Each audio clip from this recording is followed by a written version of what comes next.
Right, hello there, friendly viewers. We already have a bunch of you in this stream and some people saying hello already. This is a bit of a different stream than my usual thing, which is Monday Night Strike, of course. Tonight, I have been very honourably asked to host Garden of Chaos tournament this week. So we are being joined, of course, in the commentary booth by the organizer, main creative force behind Garden of Chaos, I guess you'd call yourself, maybe, Janet? Is that right, Janet? To do that thing when people were saying they wanted to do this thing. You do the thing when people say they want to do the thing. I think that's a brilliant way of putting it. Thank you very much. Anyway, so yes, Janet will also be in the commentary booth this evening, and she will be talking about the matches and also rolling it up and doing all the boring behind the scene things, which Janet is busy with now. So I shall try and keep you entertained whilst we're waiting for Janet to get all the things set up. I'm going to see now, sometimes on the stream thing, I have a way of showing a bracket. Oh my god, it worked! That is unbelievable. Whenever I want things to work on the stream that I haven't tested, like in the last 5 seconds, they just break. But unbelievably, the bracket is available for everyone to watch. Hopefully you can all see that on the stream.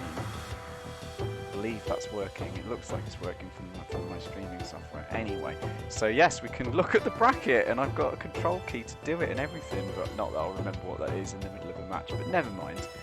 As you'll see this evening, we have 6 players that have entered the Garden of Chaos. Almost all of whom have turned up already. We are just waiting on one person right now.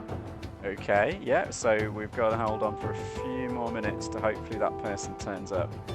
I mean, I would be very happy to play, but it does mean I can't really do that. Well, I suppose, since we're probably going to stream every single match this evening, barring sort of a tie-break round potentially, I suppose I could slightly more easily than normal play and commentate.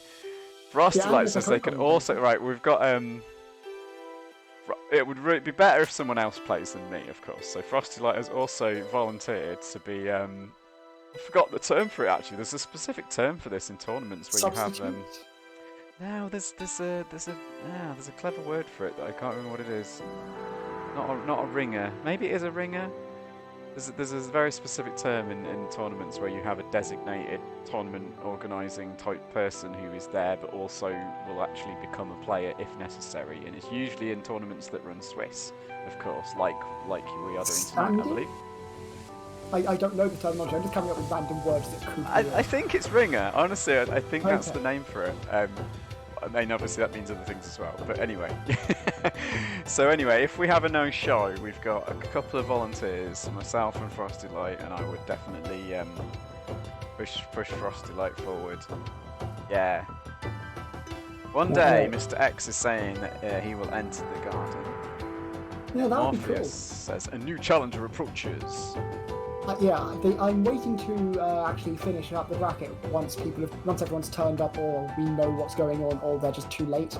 Yeah, that's a fact. What do I have to say in the rules? I have no idea, because I do not remember when I wrote these rules at all. That's alright.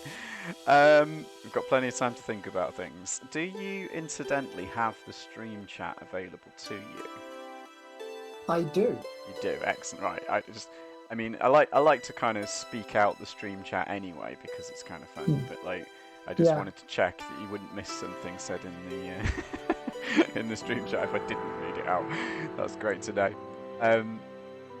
Yeah, apparently Frostlight's been day drinking, so that's probably an even better reason to join. People are pointing out. That is perfect. The goal of this is to just make it as ridiculous as possible. It's Garden of Chaos. I should actually explain what's going on here. Okay, so this is a tournament of the format Roll the Dice, where to start with you pick 6 characters. I don't expect that people will be able to play 6 characters, but people have to pick 6 characters, and it's single battle, best of 3 standard counter pick rules. So the usual stuff from Cyberstun City tournaments. Except that anytime you would pick a character, you actually get given one at random from your 6. Yeah. So if you lose your first match, you can have a reroll, basically, right? Yeah, you can if you choose. If you want to. There was previously a rule where if you rolled the same character, it would be an auto loss. I took that away because the reason I wanted that is so people didn't get stuck in matchups they just hated. But then I realised people can just say, no, I'm not doing that, and forfeit. So, Right, really yeah, it's a bit pointless. No, that's so that is no longer a part of it. If you remember that from last time, this is actually the format we used in the first Garden Chaos tournament. Right, yeah. No, I love this format actually. It's one of the ones I really like. I like messing with the characters. Probably because I like playing with all the characters. So it's kind of anything that enables me to have like evens the playing field for me. I think that's cool. But hopefully a lot of our contestants this evening will also find it cool.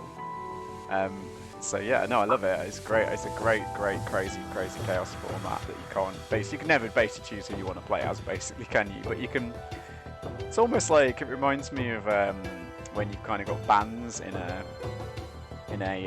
what they call MOBAs, lane pushers as I like to call them. But it's a bit different because you kind of choose your own bands if you like that you can't roll up for you.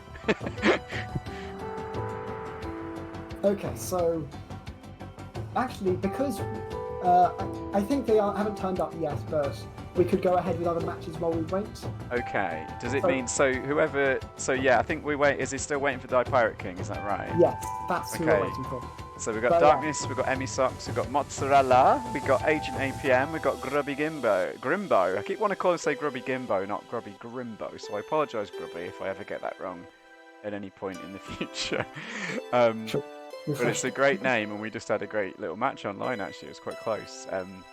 So yes, a good play to you and GG's for that one. But okay, so whoever will be the substitute if TPK doesn't turn up in time. So we're going to get into, is it Darkness versus Agent APM is what we're going to go into first of all, right? That sounds right. The first thing to do is tell them and then check if they want to play with a rule set. Because there are rule sets in this tournament through which you can modify any match. So for example, you could play with the gravity rule set and no one's from there is allowed to jump. Or use command grabs because they would be very unfair if you're not allowed to jump. Yeah. Or I remember when I played, I was like, I'm gonna veto. I just want to play the tournament rules. That's what I signed up for. Yeah. Don't dare. That is completely okay. They are entirely voluntary. Yeah. Both players have to agree. You could also play with the Holly's motherboard, named after the eponymous Holly. You might know her as Monorail, where each player flips a coin at the start of the game, and if the coin is gold, or you can use random.org, or I can manage that for you. And if it's heads, they can only go left. If it's tails, they can only go right. No one's used that yet. I have no idea how well it would work.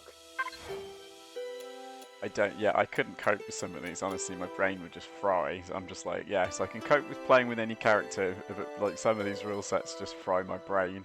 But it's the Garden of Chaos, it's made to fry people, so we're gonna get started in 1 sec then with Darkness and APM. Darkness I and recommend APM. spectating APM here, because with Darkness there have generally been, well, at least one time, there were some issues. Yeah, Mainly we have. the spectator would drop. Right, if you want to let them go, I am in as well. So if you want to let them know to get started. What happens if we go to counterpick and we roll the same number on the dice as the character we just played?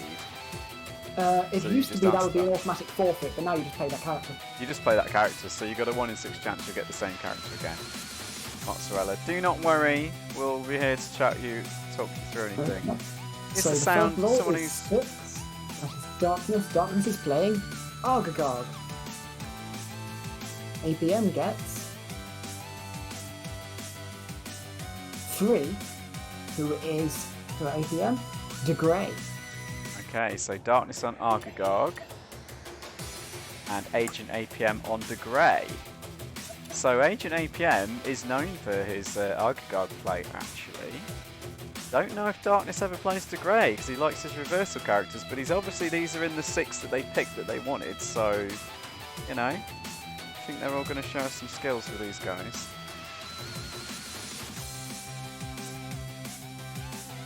Feel free to get started if you'd like to. Emmy Socks isn't during the character select music though, so maybe if you just pause for a little bit longer. It is good music. Good point, Emmy Socks. Actually, I'm not sure. I bought the soundtrack to this game on Steam, and I don't know if this music's on the soundtrack officially. I'll have to complain and demand my money back. Serlin, please. Okay, APM has suggested the aerial assault rule set, where neither player is allowed to use any ground attacks apart from their supers and throws. So you're just jumping them off if you want to hit them. And Darkness seems to have agreed.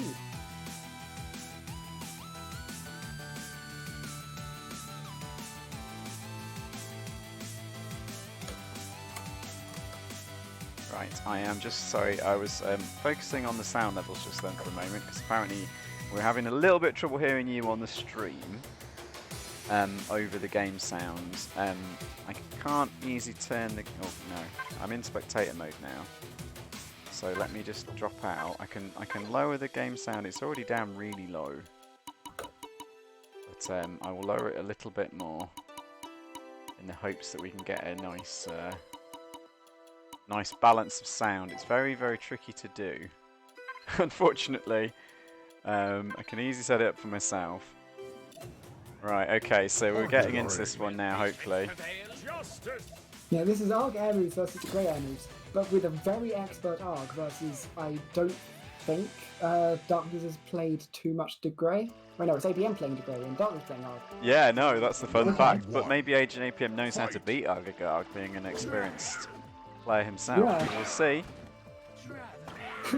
Good use So of it's, so far. I always like to say that much more powerful. only Fish Dog has a license to use the air bubble move. Fish Dog is ridiculously good at using that move, I've found. Good use, but still good. But Argagog, sorry, his Darkness is demonstrating that no, everyone, including himself, but there you go, he gets punished for it. Yeah. Hard to use the ghost well if you can't attack on the ground. Oh. Just repeatedly going for the jump B. Of course, APM, he could just go for jump A at any point. But he might have to back off that, but he has to back off jump B anyway. APM has just figured out this is a relatively safe move, hard to punish off the ground. But APM getting in with the jump. Oh, that was a good trick, actually. Yeah, sorry, I was... Oh no, hang on. Attacks from both, but then they're from both, so that means that neither one can really forfeit that. So they should both just keep going from as normal from now. Cool. I would honestly, my autopilot would take over. I would not be able to control myself from hitting those buttons. Yeah, it helps. It can. That's a ground attack from the Grey. And ground attack from. Oh, okay. Now that was taken as a forfeit. Okay. But yeah, you can rebind controls for some of them to make it easier, but you can't with this one. There is no separate controls between. I mean, you can just hold space the entire time to jump as well, or hold whatever jump button.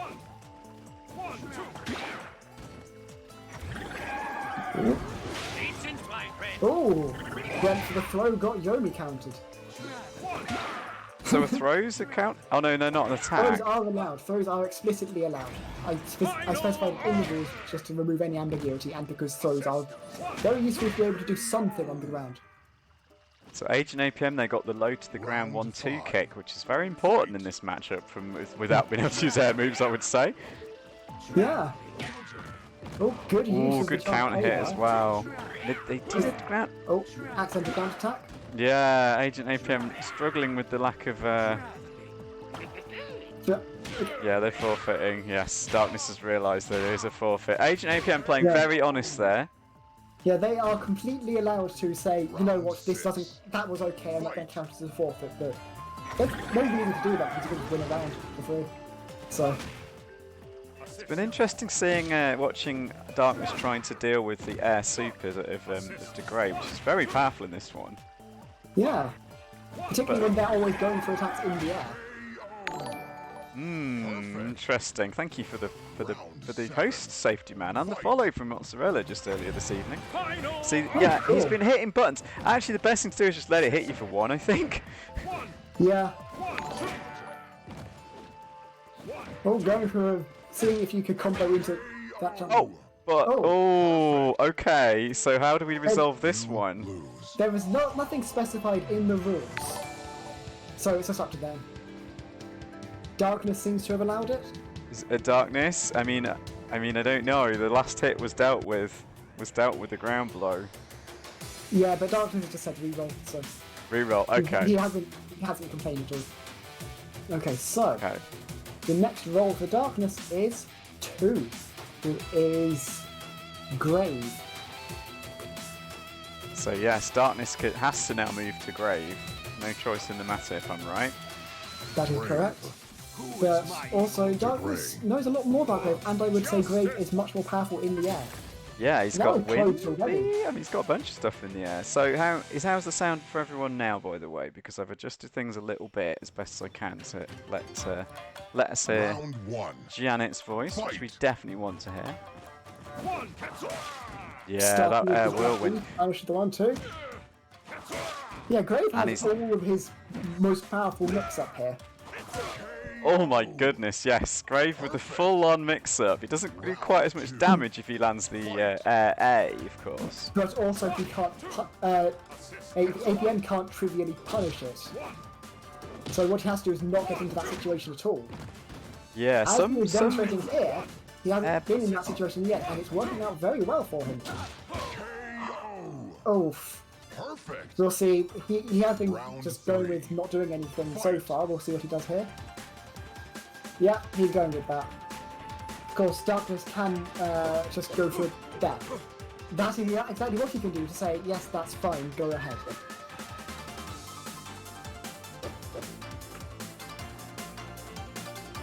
I'm confused here. Is it, I think, oh, okay. They're just playing. Okay, cool. Yeah. Because That's what been you do very, is you intentionally break the rules if you want to say that is something I will allow. I was about to say, because throws are allowed, you could punish some of these air moves with the ground throw, right? True, particularly Jump B. I believe Degray's Jump B is actually why I added that into the rules last time. Because it was just completely safe. It was something that was just completely safe and couldn't be dealt with at all. Ooh. That's why I'd be saving that. Oh, again, might be able to punish with a throw.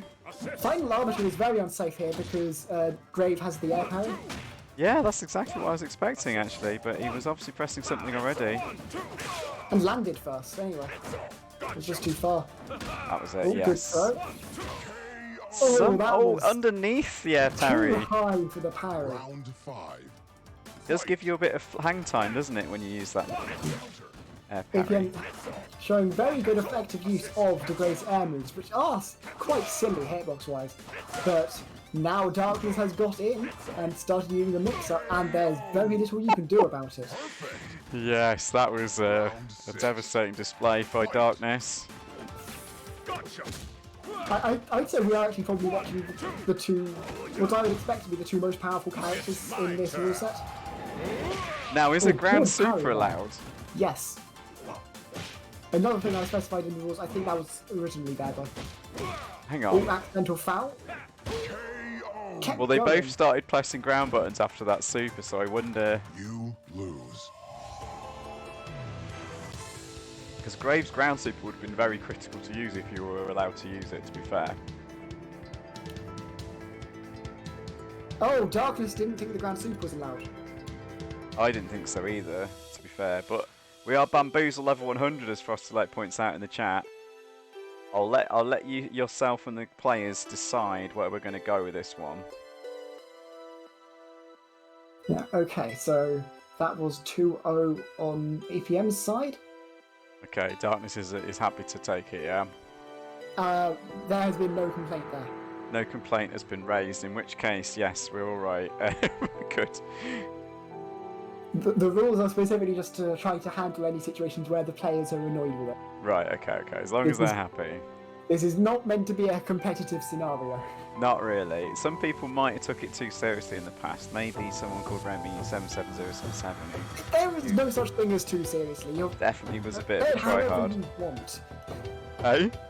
Play it however you want. Yeah, well, it's people might remember my claim to fame is actually I did win one of the earlier Garden of Chaos tournaments. It's the only Fantasy Strike tournament I've ever won, so I'm very, very proud of it. So, I'm sure You one of should the be, you players played well. tonight. Hmm? I said you should be. You played well. But Okay. some could have claimed me of taking it a little bit too seriously, perhaps. We'll see. Right. Well, I'm messing about with my hotkeys. So we've got Emmy Socks versus Grubby Grimbo up next, I believe. Yeah, their roles are Emmy gets 5, which is Lum. And Grubby gets also 5, which is Valerie. So this is not a favourable matchup for Lum, I would say, but also I'd say Emmy is a very, very good player who I have seen playing Lum in the past. Very effectively, might I add, so... That's true, yeah. Oh, getting into it, okay. And Grubby has said no rule sets, so we will not be seeing a rule set this game, this match. So they're just going to play it out as best they can with their random characters. Plum. Ante up. I think that's what I'd go with generally, because as I say, I don't think I could stop myself. My habits are so strong on this game. It's actually been a struggle for me when I played this game a lot back in the ye olde days before it was on any kind of release and things, and obviously there's no online play, so I got very used to playing against the computer and things that are very strong against the AI, especially back then when it was very done. Taught me some very bad muscle memory that I'm still working to this day to try and remove, but yeah. But I'd say the easiest way to handle it is match in rule sets where you specifically disallow certain buttons. You can just disable those buttons in the controls. Yeah, not disable them, but move them to something you don't press. Yeah, that's right. It's kind of like it with a jump button. I don't know how that works in the controller, but... Okay, do you want to, these guys know they want to get started? We are ready. I told them they can go ahead. I think we might just be stuck in the spectator problem that happens sometimes. Oh, really? You stay where you are. I shall try again. See if I get in. So considering that I now have a... Okay, there it's done. Round 2. Yep, we missed round 1. Okay. Right. Looks like Emmy is winning so far, but Grubby has got in, has got Emmy down to 2 health. Emmy setting off a jackpot, comboing into 2 damage with against Grubby's attempt to punish it. Just accidentally walked into the chromatic orb, managed to throw punish Cyan. Grubby is walking back into the corner at 1 health against Emmy at 2 health. Grubby failed to block cross-up cartwheel. Emmy will take round 2. So, thank you very much for the Round radio 3. commentary there, Janet. I am now in the match, and so the stream is now in the match. Ooh, good roll punish on the zip there, comboing with the mini lum. Dice are pretty powerful here due to Valerie's amount of health. At least as long as Valerie doesn't get to destroy them, and you get them off safely, which Emmy has. Has successfully taken advantage of the ship to get a bit of damage in, and Grubby just walking into too many air projectiles there. Round 4. Yeah, I think Robbie's fairly unfamiliar with Valerie. Yeah. The thing you're meant to do in this matchup is basically spam Cyan Magenta over and over. This is a very good way to deal with that, but unfortunately got caught out by a coin after making the right decision. Perhaps right decision slightly too late, but the right decision. Oh, could have kept going with yellow and got out of range of that thundercloud there. Yeah, definitely a little bit of unfamiliarity with their character showing through there, but they have got the opportunity for a reroll now if they want to do that. Yeah. Yeah, going for a reroll. Going for a reroll. Okay, good stuff. OracleRandom.org says 1, who is Jaina.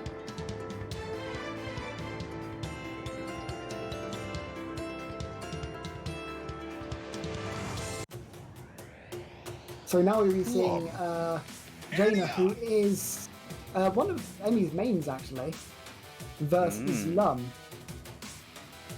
I don't know... yeah, it's...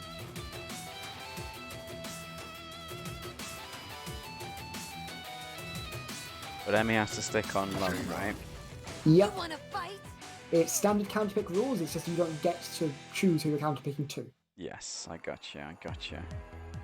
Just get to get out of a matchup that you weren't happy with, basically. Fight. Yeah, and while that would normally be, traditionally be a very favourable matchup for Valor, it's not if you don't know the character.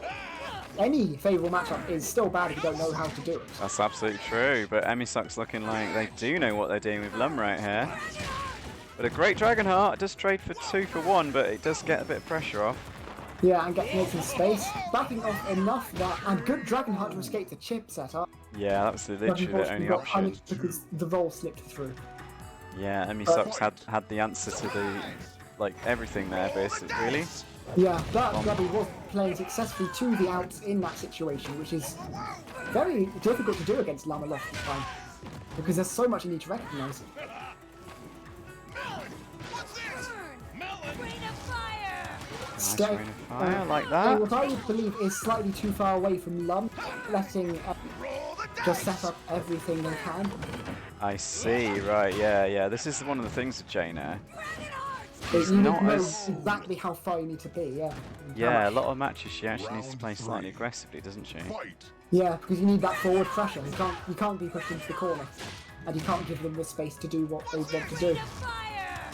But also, you are not a rush down tag, so no matter how much you might feel like it sometimes, you can't be completely right up in their face. There is a difficult balance to strike. And walking Exactly. into the fireworks. Very tough. I saw a nice Yomi counter bait from Grubby Grimbo there, trying to get back in the match with a Yomi counter bait, but it wasn't to be, unfortunately, and now they're down to 1 life point. Red Dragon in desperation, perhaps. And the stray coin. You Red Dragon slightly closer would have won there.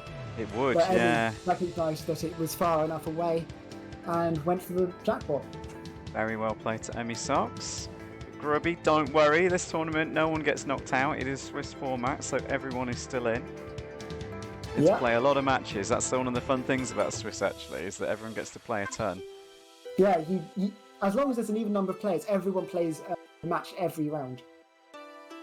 Okay then, so do we have Pirate King, or have we going to have a ringer, a substitute player, join the tournament in his place? Okay, I'd say I've just tagged him again.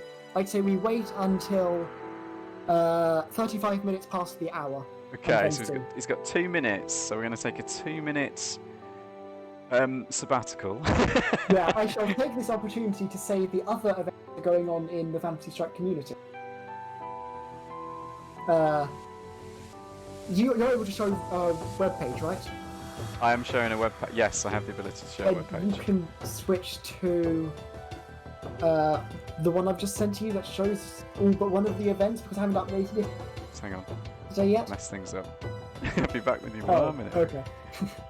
Yeah, what I can do in theory versus what I can do in practice. But yeah, so in terms of events, so There we on go. Saturday, Right, we're showing it now. on Saturday, the Pirate King will have his weekly tournament that happens every week. It is a 3v3 tournament run and commentated by the Pirate King at the same time as this one. So 9 PM BST, so that's British Summer Time, 8 PM UTC, there's other time zones. Either if it's listed there, cool. If it's not and you'd like it to be, I can add it.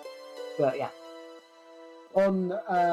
There's also Rank Up Night on Saturdays, I am informed exists, where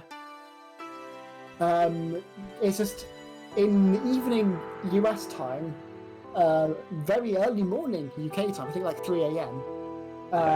Loads of people go on into ranked mode, come online and just fight each other a bunch.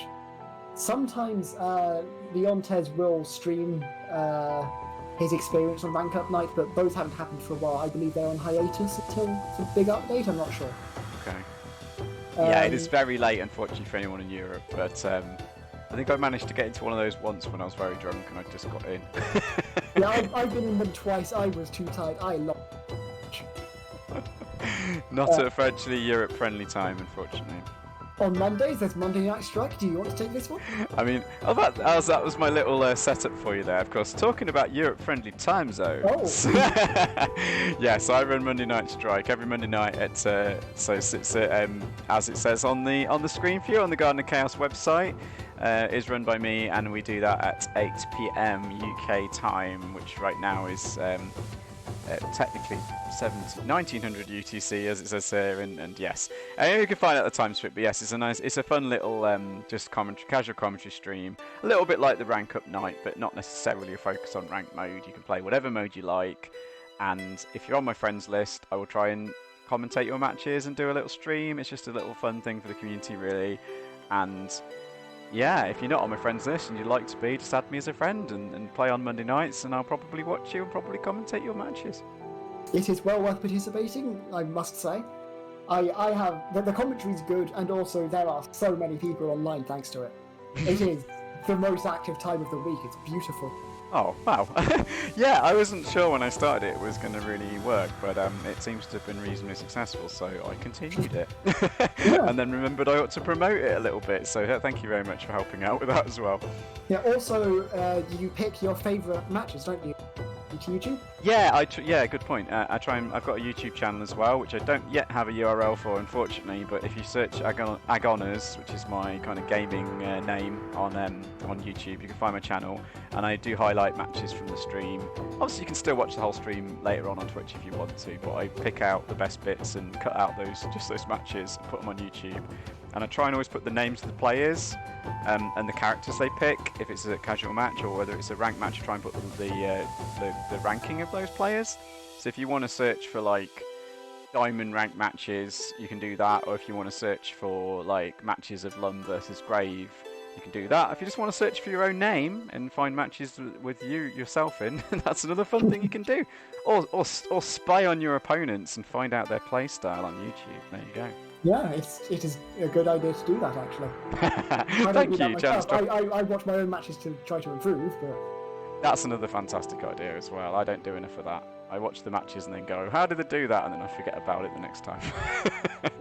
Never mind. Yeah, I have posted a link to your YouTube channel in the chat. I have it on hand because it is on page in the chat of just resources I have compiled.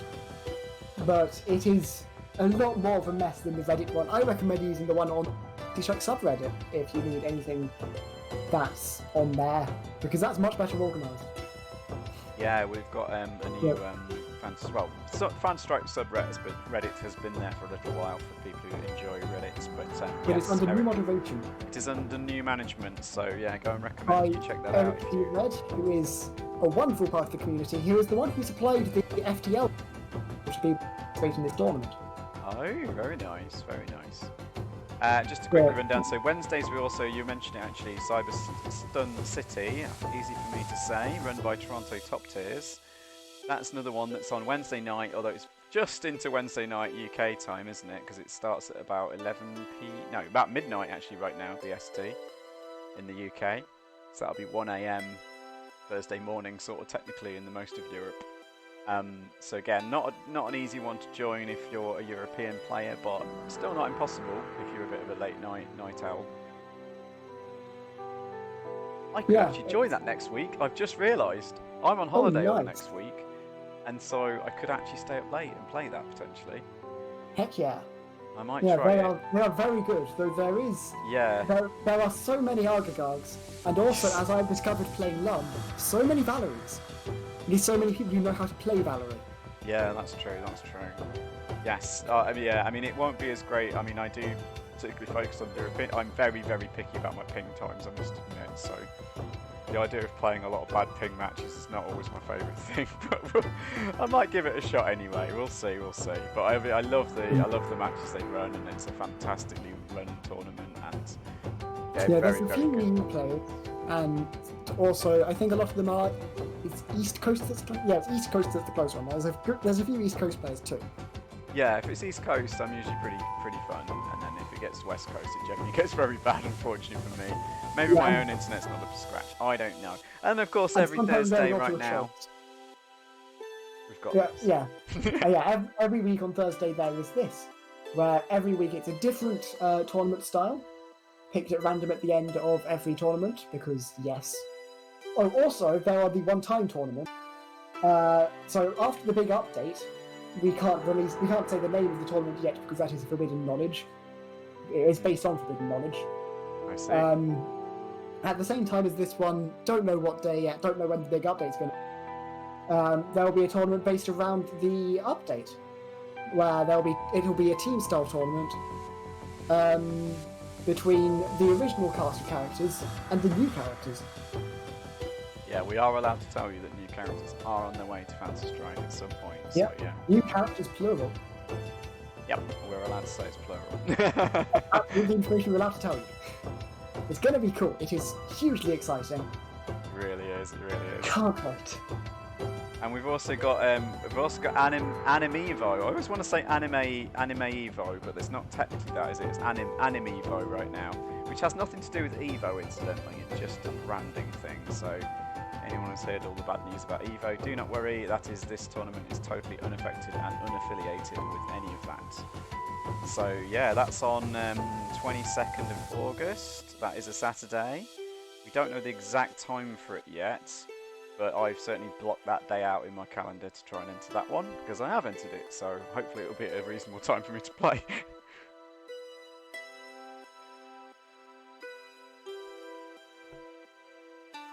And as Morpheus is pointing out, yes, dating simulator mode possibly could be on its way to Fantasy Strike. We don't know. We're not at liberty to tell you. Have I still got you, Janet? Yep, I am Good. just doing typing things. And That's organisation fine. I things. thought you might be concentrating on something else. That's absolutely great. Right, so anyway, if anyone wants to check up any of those events, this is all at gardenofchaos.xyz. I want to say that. Yeah, there very is also one more event that's not on there yet, because it was last night during the Cyberslime City tournament. Oh. There is the second Veiled Threat tournament for people who haven't won a tournament or got into Diamond rank. Oh, fantastic! That's such a good idea. I love the idea of Veiled Threat as well. Yeah, run by Mr. MKL, with help by the Toronto Top Tier people, I believe. And it last time was very good. I didn't get to participate, so I'm not allowed, but it was very good to watch, and people seem to have a great time. Yeah, I loved it. Back in the olden days of fighting games, that some of you might remember, in around 2008, I used to run a tournament very similar to that one for another fighting game, so I really approve of them doing that. I think it's a fantastic idea.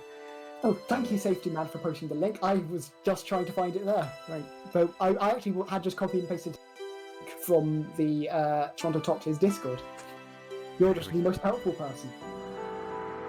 Thank you very much, Safety Man. You guys should all follow him on Twitch as well, and follow Safety Man and follow Toronto Top Tiers and all those guys, because they do a fantastic support of Fantasy Strike and lots of other games as well. Good stuff.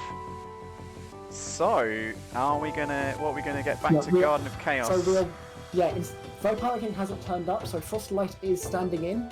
Frostlight is in versus Mozzarella then, okay. Yeah, and we are seeing Frostlight's Geiger versus Mozzarella's Valerie.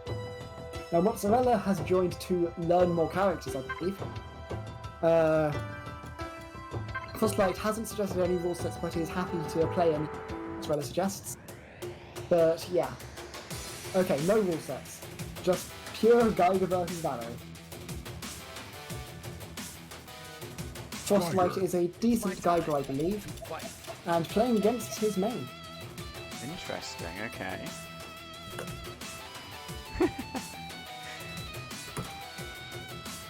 Morpheus saying this game is hard, and Mr. X saying they didn't do too well in the first Veiled Threat tournament they entered, but I've seen Mr. X on my stream on Monday Night Strike last week, and they look like they've been levelling up this game quite a lot, so never give up, as I learnt at an early age in the arcade. I'm going to re-spectate just in case. Oh, have I dropped out as well? Are they playing? I don't think so, because I haven't got the UI glitch. Alright, I'm going into Mozzarella then. Oh, round 2. You have been kicked out. Oh, disappointing. This is interesting. I don't normally have these issues, but I guess it's a double spectator it might be causing some of them.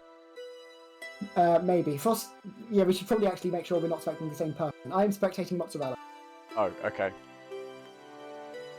Okay, so Frostlight has taken round 1. Managed to have a pretty strong start to get for round 2, but Mozzarella managed to get in and get him into throw mix-ups, and has got in again and taken round 2. Impressive stuff. Right, I am now joining. So stream is in. Round 3. Fight. Thanks everyone Ooh. for joining the stream. Geiger Jump A beating the rainbow. Not really a common thing to see. Good use of back A there from Frostlight. Getting into Oki. Getting back for the throws from last round, I guess. Waits that flash gear. Oki's got his Geiger, but strong enough. Out of the corner, but not safe. KO. Maybe it was safe. Oof, the spacing was very interesting there, wasn't it? Yeah, I think that throw must have started before the super. That would make a lot of sense. All trades with the Time for a change. Good Yomi there. from very good Frostlight. Yomi counter. I would not have been ready for that one, I can tell you now. Mozzarella now out and in the corner, but I was about to say Bud has just got in, but then got caught out by a back eight into. Frosty like well, gets maybe the hit confirmed there as well. Yeah. Good use of jump Avison here from Frostlight, but Mozzarella getting in very effectively. Yeah, Mozzarella having not too many problems getting in, but not knowing quite what to do when they get there, perhaps. Yeah, and gets reversals blocked. Generally, that reversal is more used to punish time spirals and do an anti-air, I find. Round In this 1. matchup. Mozzarella is happy to continue with Valerie though. Ooh, Rainbow Face to the block flash the gear, flash but not ball, able to maybe be able to finish with a full range Scion, maybe? yeah, that mostly leaves you in having to regain all that space again. But means you don't take the damage. Wake up Yummies Good again! Yomi. So many good Yummy counters, and this disc. Rainbow disc. Oh no, but it's Got super out, from but- Geiger as well. It was a high rainbow disc, so could easily get. I don't know if you can. I think you can with a low one too, but I'm not sure. Got in with the drop gear, but didn't hit confirm into. Yeah, this time didn't have the hit combo. confirm. Got Does the have- jump A. Does have the air to air though, yeah. Round 2. Frosty line Geiger staying Jump frosty A, with that very blue powerful. costume. Time spiral. Gets in, gets the back A, leaving you plus on block. It's very good for leaving you in a powerful position. Gets Yeah, rainbow I disc find that moves too very far away, but surprising. the super will leave just like right next to it, but not quite in it, unfortunately for Mozzarella. Caught out by the forward A. That was interesting. Was behind for the forward A, but then in front after it finished. Good Oki, but failed to do a meaty attack to make the most use of it there. Got punished with a neutral A out of the ring. Round Could 3. land. Yeah, Frostlass answers to Rainbow have been very strong in this matchup. Good forward A for Mozzarella there. Got the throw after the. Okay. Oh, that was. Somehow what, really works. was, like expecting it to have run out by the end. That was definitely could have been a Cymogen, sir. Of course, Frostlight is mostly on hiatus from the game right now, only playing for this tournament because he needed the standing, Round which 4. I do very much appreciate. Fight.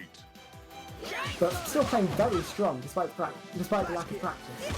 Unsafe flash gear, got punished, managed to block the cross up correctly, Just but on 1 health. This That's could it. be that 1 health. It was No, not. what a That is guess! not the punish. KO. And got in with the flash gear. Plus frames of that back A, too strong there. Nearly got that for Mozzarella, but I'm not. The throw would be the ideal punish there, but I don't know if that was in range. But the reversal is completely reactable because of the cutscene. Right, I see, okay. So because it will come out before they're actually recovered from the super, they won't be able to be pressing a button already, so they can just block. Yeah.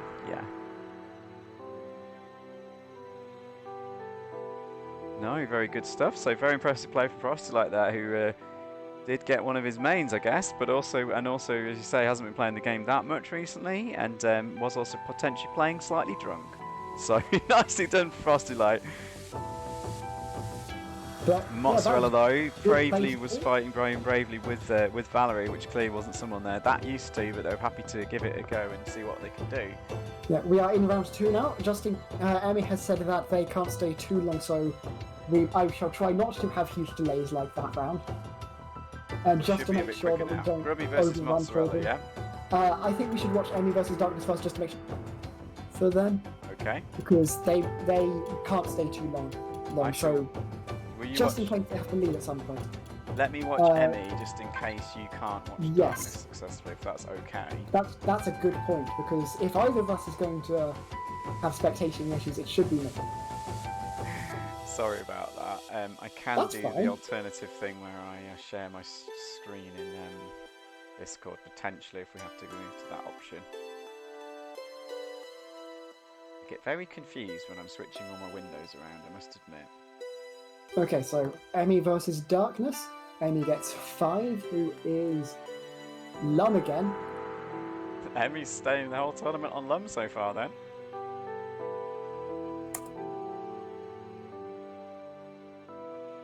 Maybe it's just because it's character with dice. The tournament is fated much love. And Darkness gets 4, who is Rook. Difficult match for Rook then, I would say. In general. Yes, certainly it's a Rook where it's a matchup where until it gets to the point where you can make it even, Rook has to work much harder than Lum. Yeah. Eventually, Rook works hard enough to make Lum suddenly have to bout as hard, but up till that point, it's much harder for Rook. And up until that point, it's Lum favoured, but after that point, it is at most only slightly favoured. Because Rook is able to very effectively get right in there against Lum. Too many of Lum's options either bring him close or give Rook an opportunity to get in. Right, well I'm seeing the character select, and I'm seeing Emmy Socks pick Lum, and I'm seeing Darkness pick Rook. What colours are you going to go for? Emmy Socks with the green jerkin on a Lum, on the white Lum. Oh, they are using a rule set, by the way. Oh, okay. The, I believe the play-by-field rule set? Yeah, where both players must not be able to see the screen, either by switch or whatever. So in some way, they must be unable to see the screen. Reminds people, don't take these ones too seriously, but we'll definitely know if they're cheating. Yep, because they will be acting like they're responding to what the character do. They'll know where their opponent is by but what moves have been happening since they last learned where they were. Darkness is backing off, terrified.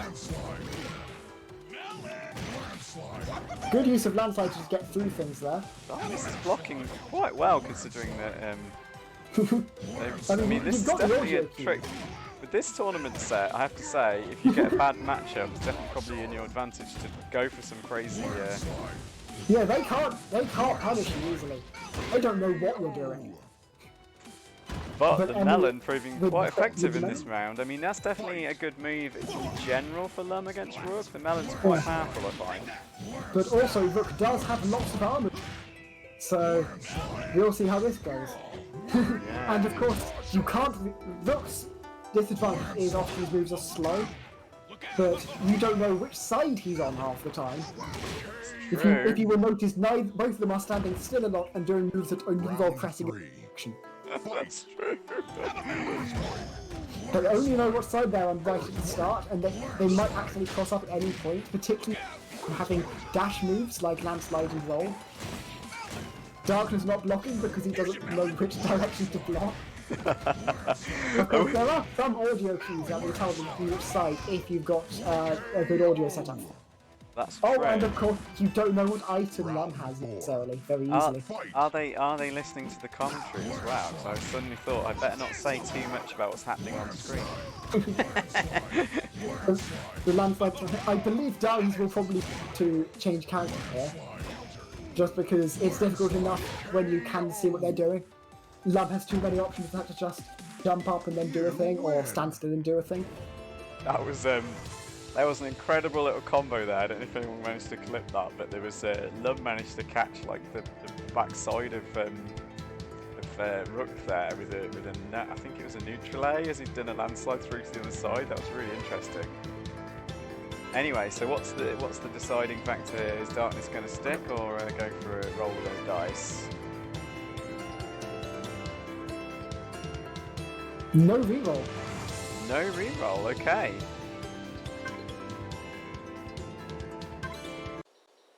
Purple shirt. Yes, I'm not surprised. It is a little bit. It's confusing to commentate this as well. I can promise you that. Very hard to time these landslides right when you don't know what's on screen. But I think Emisoc's responding to the landslide somewhat. And unfortunately, that would have been a good landslide. 1 health armor is not armor. Surprise! Here's your melon. Have a melon. Just backing off right now, trying to make sure that he knows which way round. Perhaps recognising that knowing that was making it very hard to block correctly. Just outspacing these melons. Too many mini lumps there. Rolling that into a bomb. strategy's going to work for Rook, is it? Good combo from Emmy there. Recognising that Darkness must be close to what was going on.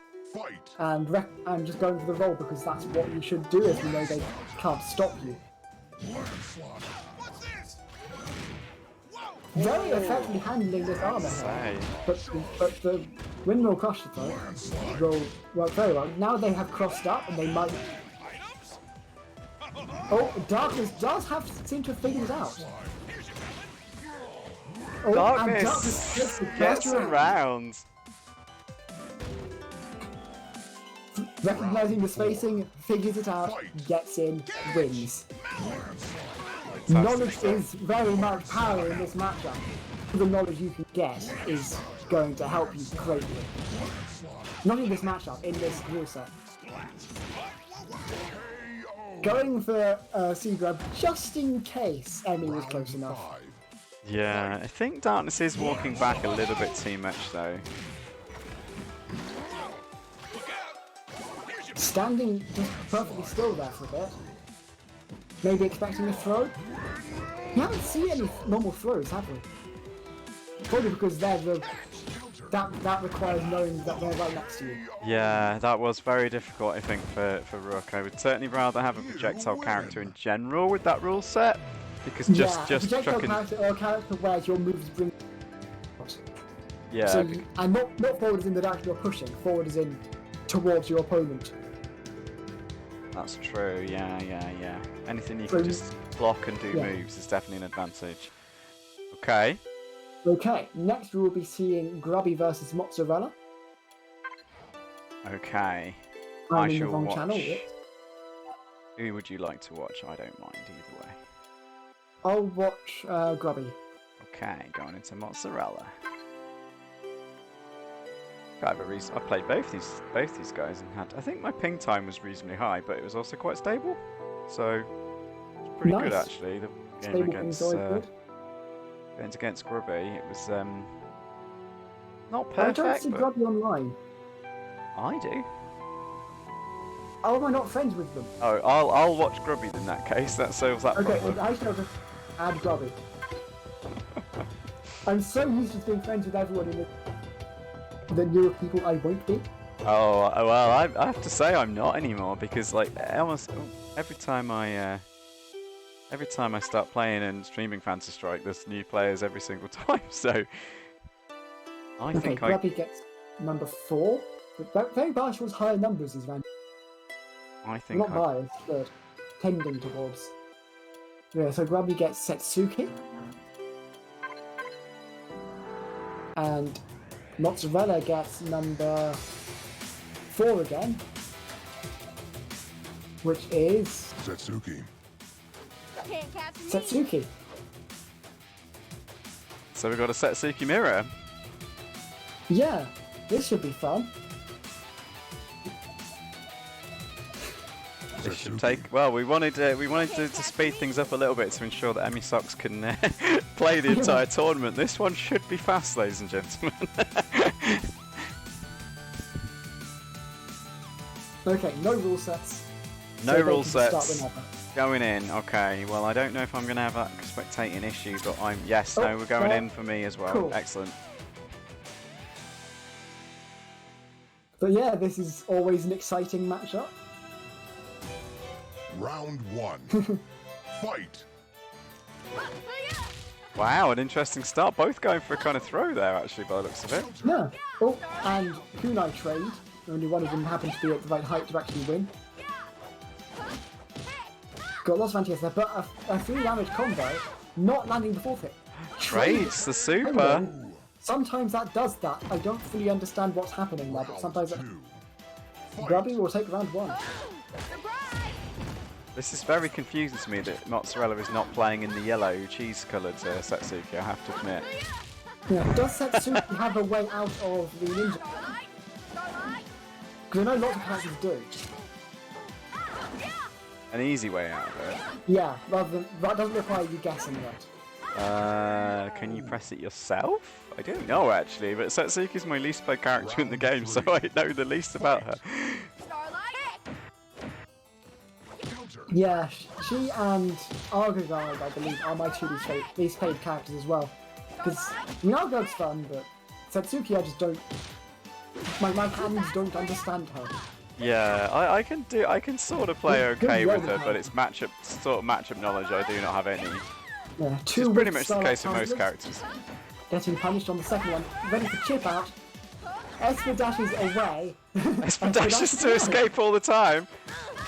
And crosses up and lands 2 different neutral A's. Not comboing, Round but 4. Didn't Not need blocked. a combo. Robbie gets the mix up. yeah, the cross up clearly just getting too confusing. There's a Blocks punish, the ninja okay. block kick and throw punishes. Blocks the Esper dash and throw punishes. Starts getting in. Gets the mix up right. Gets the side Another tumble mix both at up. 1 health. Could go for chip. Went for chip out. Yeah, That's the round. Mozzarella. Impressive stuff there. Round 5. Fight. Of course, last time we saw Setsuki there, it was the mirror Counter. where they're only allowed to really do things out of Starlight, which was fun.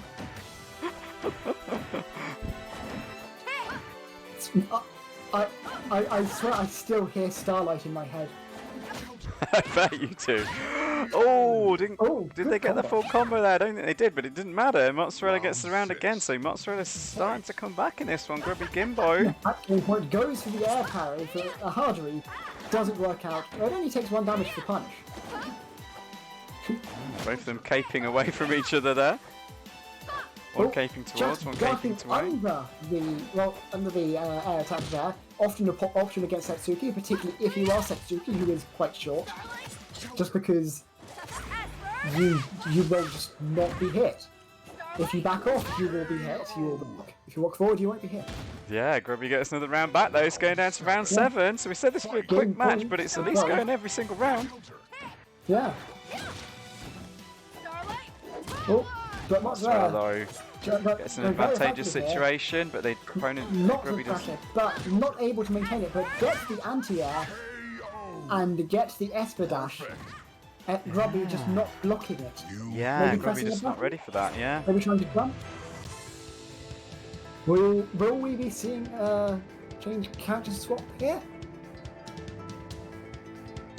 Will we be seeing a reroll? Grubby is going to reroll. Grubby's going for a new character. So 3. I was worried it was going to be the 3rd fall in a row. Okay, Alcadog. hey, okay. Now the question is, how much does Mozzarella know Setsuki? Clearly knows the combo, but Can't catch me. do they know how to handle Argogard? Because I know Setsuki can be a huge pain for Argogard when played at high level. I'd But- say there's a level 1 technique that's pretty strong in Target Guard. We'll see if I won't say Winter Port? anything. I mean, yeah, I don't know if they're listening, Round but 1. I don't Fight. expect them to be. Wow, If they I start have to off with say, Winter Port, that's the move that's actually surprisingly hard to deal with for Agagog until you get very good. Of course, you've got Bubble Shield will also work Yeah. against it. But Ground Bees, And let the because it will deluge get commence. through projectiles. Satsuki is just a huge pain against those. There's so many ways to. Oh, good counter hit anti. I was about to say, Grubby Gimbo does look like they're fairly familiar with Argagog right now, though. Very strong play there. Round 2. Once they got out of Satsuki's close range moves, they showed they know what they're doing, and they know what they're doing with the bubble shield. Yeah, they do. Because the advice I've stuff. often heard for Argazarg is don't combo your specials. Yeah, I can never remember that one. Because against everyone else, you're meant to do that. Because Argazarg is all about spending time on things. You've only got so much time. You need to make the most of it. Keep them out at all costs. But against Satsuki, she can explicitly punish special with her ninja port. So if you do that, you are actually letting most of your time. At least if you do it every time. If you do it sometimes, they don't know you're going to do it. Yeah, that was an impressive cross-up there from Mozzarella, though. Robbie Grimbo did not know what to do. Oh, good Don't blame him. Refresh. Great goldfish, though, and poison. Too far to combo into the forward air, but gets hit by another forward air. Punishes, I don't know if I was covering from or pressing a button, but gets caught out by bubble shield, always a huge threat again. Particularly if you have to get close. Bubble shield very good against Satsuki.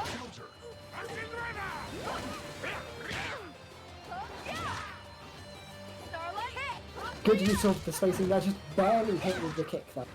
Oh, just getting lots of ninja ports in. Not going for a punish there. Gets in with the jump C into a combo. Punishing by just barely letting it live, punishing the forward air. Always actually a very powerful thing against Argyle in general. I know I use that a lot as degrade with my jump B. Just slightly jump over their attack, and well, now they're in recovery frames, you can hit. How did Mozzarella get away from that goldfish? That was amazing. Mozzarella very consistently getting in, but Grubby handling it very well. Throws Not through the bubble expecting pop. Tumbler, gets hit out of the air. Close We're stuff at again. game point, match point for Mozzarella. Oh! There's Just real out use of the God Hand there. command, I believe, and punishes accordingly. But Mozzarella in the Mozzarella control here. got in, is ready for chip out. There was no way out of that. Not Yeah. without super. Yeah, Argagog desperately needed more super meter there. Just didn't have it available, so both matches went down to the wire. That was very cool to watch. Very, very close matches. Very well played to both our contestants there. Grubby and Mozzarella, impressive stuff. So we're into Frosty Light versus Agent APM next, though. Yep, if Frostlight is still here, I'll check. I don't think Frostlight is here. So if anyone else wants to stand It is in the chat. Oh, is he? Yeah. I thought he said he had to shower in the Discord. Okay. Maybe he's only able to watch but not play. Okay. No, he says he is still here. Oh, it was a joke. Oh. Too busy drinking. He said I got away with some very dirty stuff there. The I got to shower was a joke based on that. Wow. Wow, I just missed that joke entirely. I'm watching Frosty Light anyway. Just my game Then sound I down a will watch little bit VPN. further. And I will tell them what their characters are once I've started. There, okay. So, oh god, which way round is this? This is, okay. Frostlight is player 1 here, so Frostlight gets number 1, which is Valerie. Okay, Frosty Light on Valerie. That'll suit Frosty Light pretty well, I reckon. Yeah, it is probably his strongest character. And APM gets the number 1. This is, I mean, that was the one with the chance of getting the same.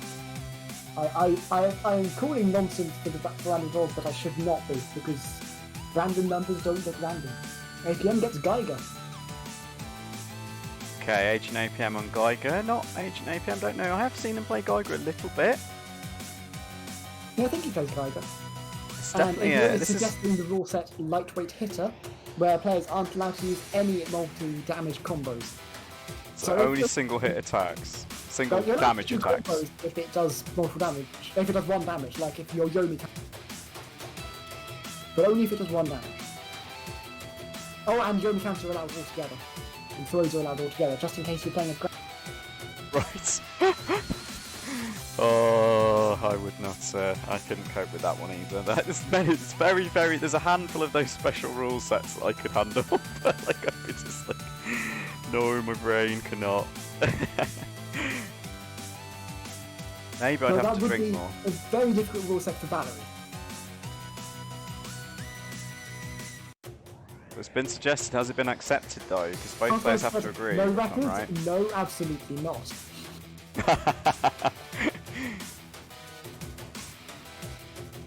Which is completely understandable. So we're just going into a standard Geiger versus Valerie, which is, I think, is a very fun matchup anyway. I think both characters have got like pretty even actually. Now, again, the joke I missed was Frostlight said, "I got away," and the shower is to clean off that dirt. I see, right? Yes. Frostlight claiming his own play was so dirty he needs to go for a shower. Yeah. So yeah. So we won't be seeing the rule set here. No, just a normal fight here. Yeah. Oh, and of course, block string would be completely allowed in that. You just got to be very careful that they don't just not block. Ooh, straight into throw. Interesting stuff, and a combo Very to the strong back start, A. maybe, yeah. Yeah, Agent APM. I say I have seen him playing a little bit as a secondary with this Geiger. I've seen him playing guys quite a bit in casual. Yeah, me Oh, too. wow. So that would make sense that he's leveled up his game here. One of our players from Poland, of course. Getting away, getting the air suit. That is going to hit. But not Wasn't ready being with the to anti-air. go over. Of course, if Geiger sees that coming, you can always stop it. You can always just flash gear and stop it. That's the second crazy juggle we've seen in this match there. This time it's Frosty like juggling into back A. Oh, just walks into that time spiral though. Yeah. So really, you want to do a rainbow over to every like once they have to be ready for it, because that will limit their options a lot. Because yeah, but you don't want to do it too often because it's just horribly unsafe. Fight. Drop here. Time spiral. Clockwork. Good clockwork, I think, from Agent APM. Yep, zipping over the time spiral. So yeah. Oh, but Frostlight has backed off enough, I believe. But went for the rainbow over, but did not do damage. I mean, the time spiral did damage because it's very unfortunate man. It's basically impossible to. Oh, it lands on the time spiral. It's basically impossible to tell when your chromatic orb is going to be safe for the protection and when it isn't. But time spiral is slow, so it's basically they're the highest risk one. This match is sort of working out that when Frostlight successfully manages to bait a reversal out of Geiger, they tend to get the round. That seems to be how it goes. Great records, they're huge attacking. Time spiral. Yeah, so much pressure from Frostlight. Agent APM, I think, was he Oh, guarding they some of that, but it didn't work out for them. zip. There was nothing else I could hit except for zip. Oh, this is going to be safe. Oh no, but went for the combo. So risky to go for that combo.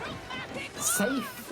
There's Safe the punish. attack, right? But then That hats. chip out Oh, there. I can see why Agent APM did that though. Yeah, assuming Frostlight would go for the chip, You he win. didn't. Because, well, there's always next time. There's no Yeah. need to go for yellow when they're in the corner. And APM is going for a reroll, which gets Valerie. 5. APM's number 5 is Rook. Okay, Rook versus Val. I did think his Geiger showed some good stuff there though. I don't think that would be unwinnable for him, but I definitely Strong think. Geiger play. But Yeah. I think that was recognising that Frostlight had adapted. Definitely, yeah. Round Because sometimes one. you do well to start with, but then you slow down how well you do just because they figured you. Oh, good Frostlight round was a grab. very good rally for 8 recognising what was going on there. Frostlight going for a back A, which was presumably to try to catch out any armour. Because that's an unthrowable move once it starts. And it hits twice, so it breaks armour. Round 2. Yeah, it's really good tool against Rook. Yeah. And of course on block it is plus. Rainbow Disc doesn't quite hit to punch the head crush, but the head I crush think that- also doesn't hit. wonder if that range mode disc was in response to the air super actually. It was after, so it's quite possible. Yeah. We know the because- head crush wasn't in response to the range. Round No, three. I think the head crush. I think Frosty used the rainbow disc to stop themselves going into the head crush, possibly. Oh, that would make sense. Oh, I was expecting Divines to win there. Oh, good checkmate Buster there. Yeah. Will take the round. Checkmate Buster, such a threat against Valerie, doing 66% of her life. Actually, no, Yeah. 60%. Alright. APM It's a making very large good chunk use of your the life block. when you've only got 5 hit points, that's for sure. Anyway. Oh yeah, Valerie is very scary to look, but has to be completely terrified the entire time. But hits with the zip gets the 3 damage combo. I was about to say, Frosty knows no fear though. Doing some very nice jump back attacks as well, actually, Frosty here. But unfortunately, Magic yeah. Orb almost always loses to Crusher, just because the second hit doesn't land before the Windmill Crusher becomes active. It can beat it from certain timings, can't it? But ooh, that was an interesting. You can't intentionally do that. No, It no. is if you get lucky as Valerie, or if you get unlucky as Rook. It's you make the wrong decision or the right decision, and just the opposite happens. Oh! Hits with the jump A and combos in for heavy damage, and then punishes the attempted command throw afterwards for just the entirety of Rook's health bar. Yeah, just all that aggression there from Frosty worked out really nicely for him. Didn't let up the attack at all, really there, which can be a little bit of a risk if the Rook's ready with just the right answer. But I think perhaps Agent APM a bit thrown off by Frostlight's playstyle there. Okay, so Frostlight has won that one 2-0. Just show the stream the bracket because we are getting into round Challenge 3 is- now. Challenge is not letting me issue the result.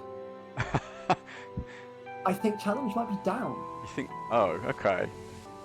Give it a Oh, few no, minutes. it's I back. think it's all right. It's all right for me, so it should come back hopefully. Down Yeah, for it- tournament organisers only. Thanks, Challenge.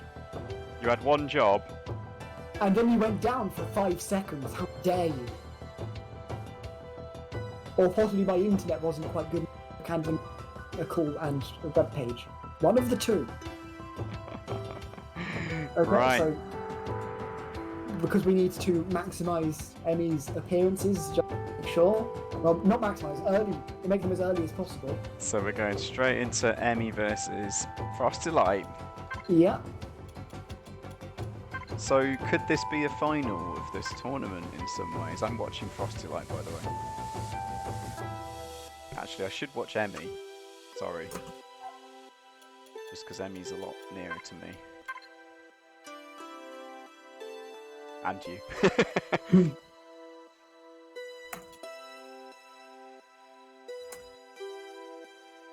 Thank you, Daniel. Hello, Daniel's just woken up. Yes, it's going pretty well, Daniel.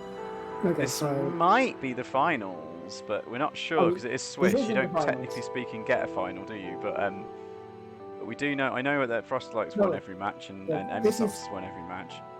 yeah, this is possibly the last round, or maybe round 4 will be the last round, depending on the Swiss times. Yeah, so we've got a potential tiebreaker round next, but if there's a winner decided by this match, which it might be, then but it could depend on other results as well, because Swiss, of course, can also depend on your tiebreakers of how other results go. So I'm ready to watch Emmy Socks anyway. Okay, so Frosty their Light. random characters are. So first one is Frost Light, who gets the number 1 again.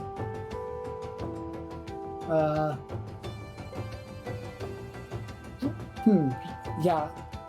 I am going to be a biased here and say no more ones. No more ones for the characters who just had 1. Particularly when it's someone's main. That is not the goal of this tournament. 2. DeGray.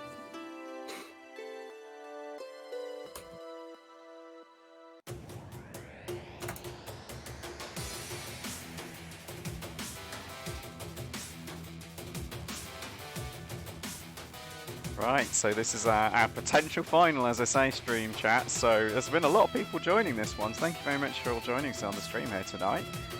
Garden of Chaos every Thursday night with Janet. It's usually on Daniel Stratorch's Twitch channel, but I'm just stepping in for this evening because Daniel wasn't able to make it until later on, as we've just seen him join the chat. So good to see you, Daniel. Okay, so we're seeing a De Grey mirror. Oh, okay, so we've got De Grey versus De Grey for the... Okay, who are you spectating? I am spectating Emmy, just because Emmy is nearer to me, so I'm on Emmy socks. Makes sense. And I'm spectating Frosted Light. Yeah, I don't normally have problems with Frosted Light either, but to be fair, But also more distant, higher paying. Oh, hang on. Yeah. Currently one of them is picking Jaina. That's definitely not true. I mean, they just haven't moved. Sorry? They just haven't moved yet. Oh, okay, that's fine. I thought I was worried I'd disconnected or something. That's good Okay. stuff.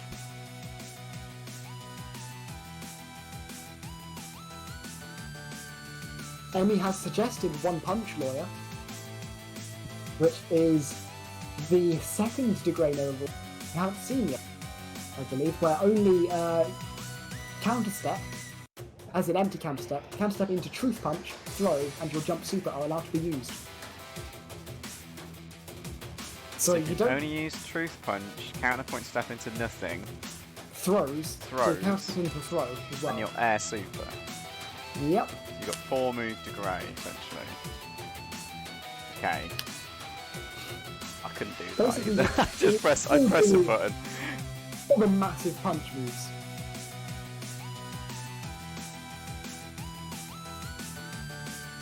And Frostlight has said yes.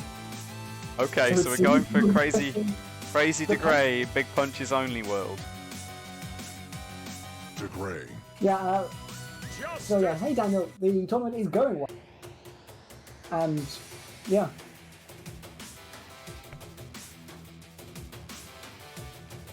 Hope the sound's okay on the stream now. We did have a few bit of trouble. Boosted Janet to as loud as I possibly can boost you. I haven't seen any complaints since you did that. I don't Great, think. yeah. Basically, it's all a bit fiddling with the game sounds down to like almost as low as it can go. You're up to maximum to try to get you over the sound of the game. I apologise for just being too quiet. Yeah, it's very odd, this thing. I have that problem a lot on Discord. I can make myself as loud as I need to be, of course, relative to the game, but if I've got a co-commentator, you're coming through the same channel as the game chat, so I have to adjust you relative to the game, and I can only do that. Thankfully, Phantom Strike, of course, has the in-game sound bars, so I can adjust it. Yeah. I am not seeing a match yet, are you? I am, yeah. Oh, goodness, And sorry you've about been this. Very, very unlucky with these truth punches here. Tried to punish a truth punch by backstepping and just got hit out of it by just sheer spacing, and then got punished with that exact thing afterwards that they attempted. Frostlight end up taking the first round. So many truth punches, so many Round throws, it's 2, beautiful. fight. And it is working so much more than you might expect for them to go for lots of truth punches. A good punish for a truth punch is truth punch. It's just also a And the risky punch. justice. Oh! Gotcha. And of course you can punish a truth punch on block. Gotcha. But of course it does work as an Oki tool. If you can So space hang it on, correctly, there's no yeah. mix up here. They can't do anything but throw. You should just yoni when you wake up if they're you. Going for the jump super. It's there for confusion points and but very awesome. They are very hard to do ambiguously. Final Nearly got the punish, but then slightly. No punish. Of course they can't ghost. Oh, is that an accidental ground punish. super? Final arbiter. Gotcha. Deciding that they wanted to be in the corner. Gotcha. Punish the truth punch with a throw. Got them into the corner. Oh Still no, in this the is good corner. stuff from Hemi Socks now. Oh, but no! Because every counter step, if you're close enough, is a mix-up. KO. It's a mix-up between two things. Round 4. So it's a much less strong mix-up than usual, but it's also against a much less strong character than usual. Well, that's an accidental ghost as well. Final arbiter. They're going along with it. So Objection! it doesn't seem to influence things too much either. Gotcha! Got to say that might have not been quite in time. Oh no, counter hit! Yeah, Not able to both get of the them went to justice shoot though. at the same time. Gotcha! Got forward, got the throw, KO. got truth punched. Who has the most And very truth? strong here. Emmy sucks showing us the truth, you suckers. Final arbiter! Oh, big counter hit truth into the justice though. Frosty Light shows us Emmy might have the truth right now, but he's got the justice. Fight. Very nicely done. Oh my goodness. They're punishing them now, okay. Yeah. How's Frosty Light? This was is very focused on a very specific component of the Grey Mailer. Final arbiter! You All need day, to Emmy be Socks has able been to fishing for that punch. cross up and finally gets it. Then we're going for lots of throws here and wins out with them through just the mix-ups and the punishes. Yeah, Takes 2 in interesting, 1. okay. Will we be seeing a revolt or will we? We're seeing more of this and they will be going along with the rule set. Staying with the rule set, so it's all Round truth, 1. all final arbiters, and throws and empties, nothing else. Let's go to Grey in the library. With the lead Can't, pipe. with the lead pipe. Objection! No, with the fist of justice. Final arbiter! It's Cluedo, but you know what the murder weapon is. Right? And there's a dead- I'm you so know what glad the someone got one of my jokes there, Janet. Thank you very much.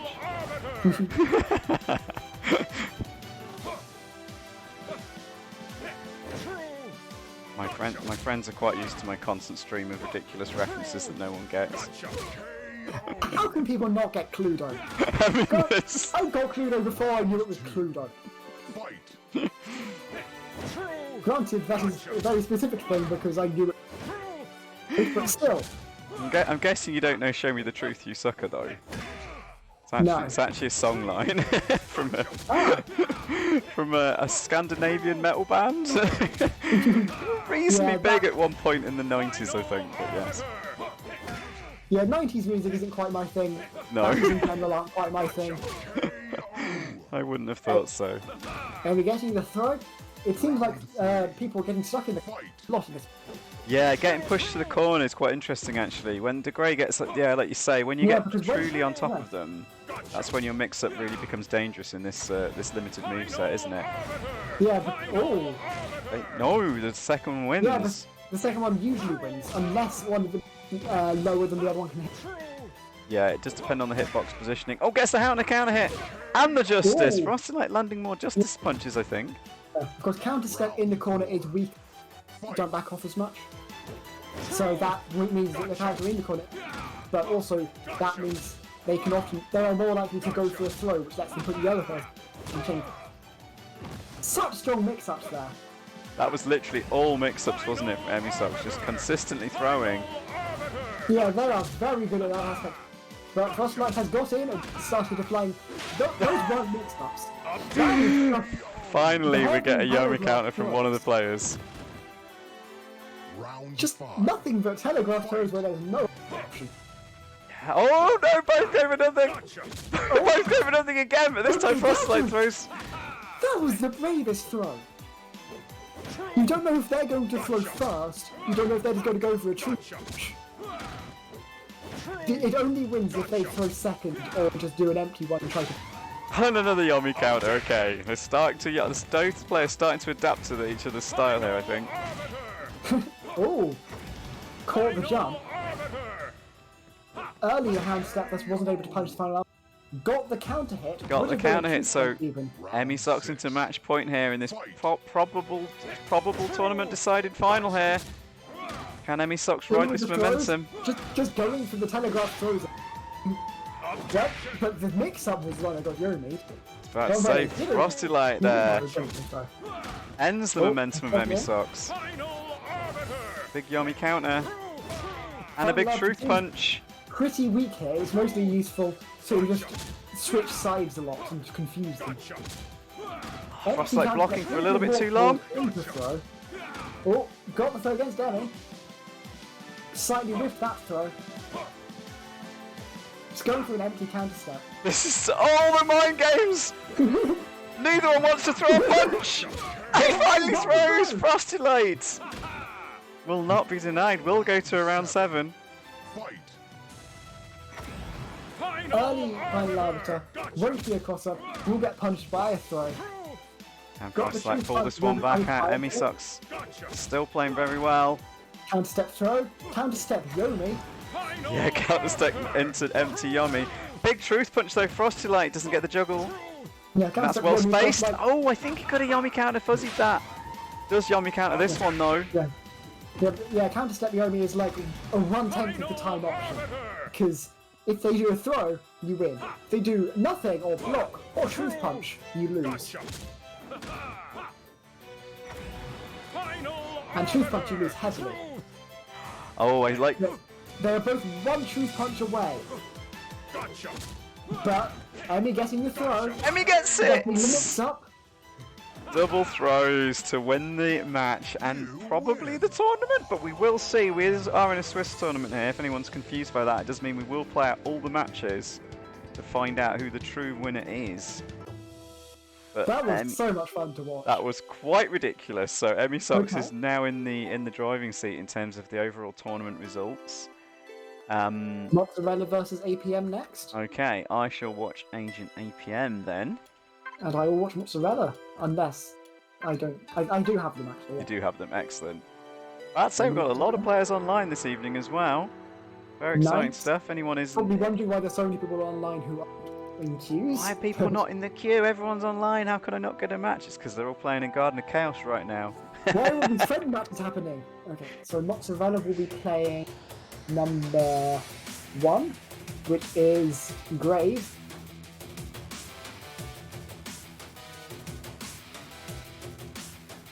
Yes, Daniel. Oh, and Daniel giving me sound tips in the chat. I can potentially do that, but then I can't hear the game sound. It's a bit weird. That is an option. I have tried that in the past. I've also tried some... Oh, sorry. I'll let you... Adrian gets 6, which is also Grave. Mirrors everywhere. Brave.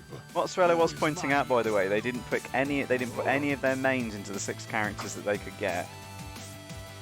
Which was, thank you for that. That is both brave and beautiful for this tournament. So I think Mozzarella wins the sportsmanship award, perhaps for that brave decision. Yeah.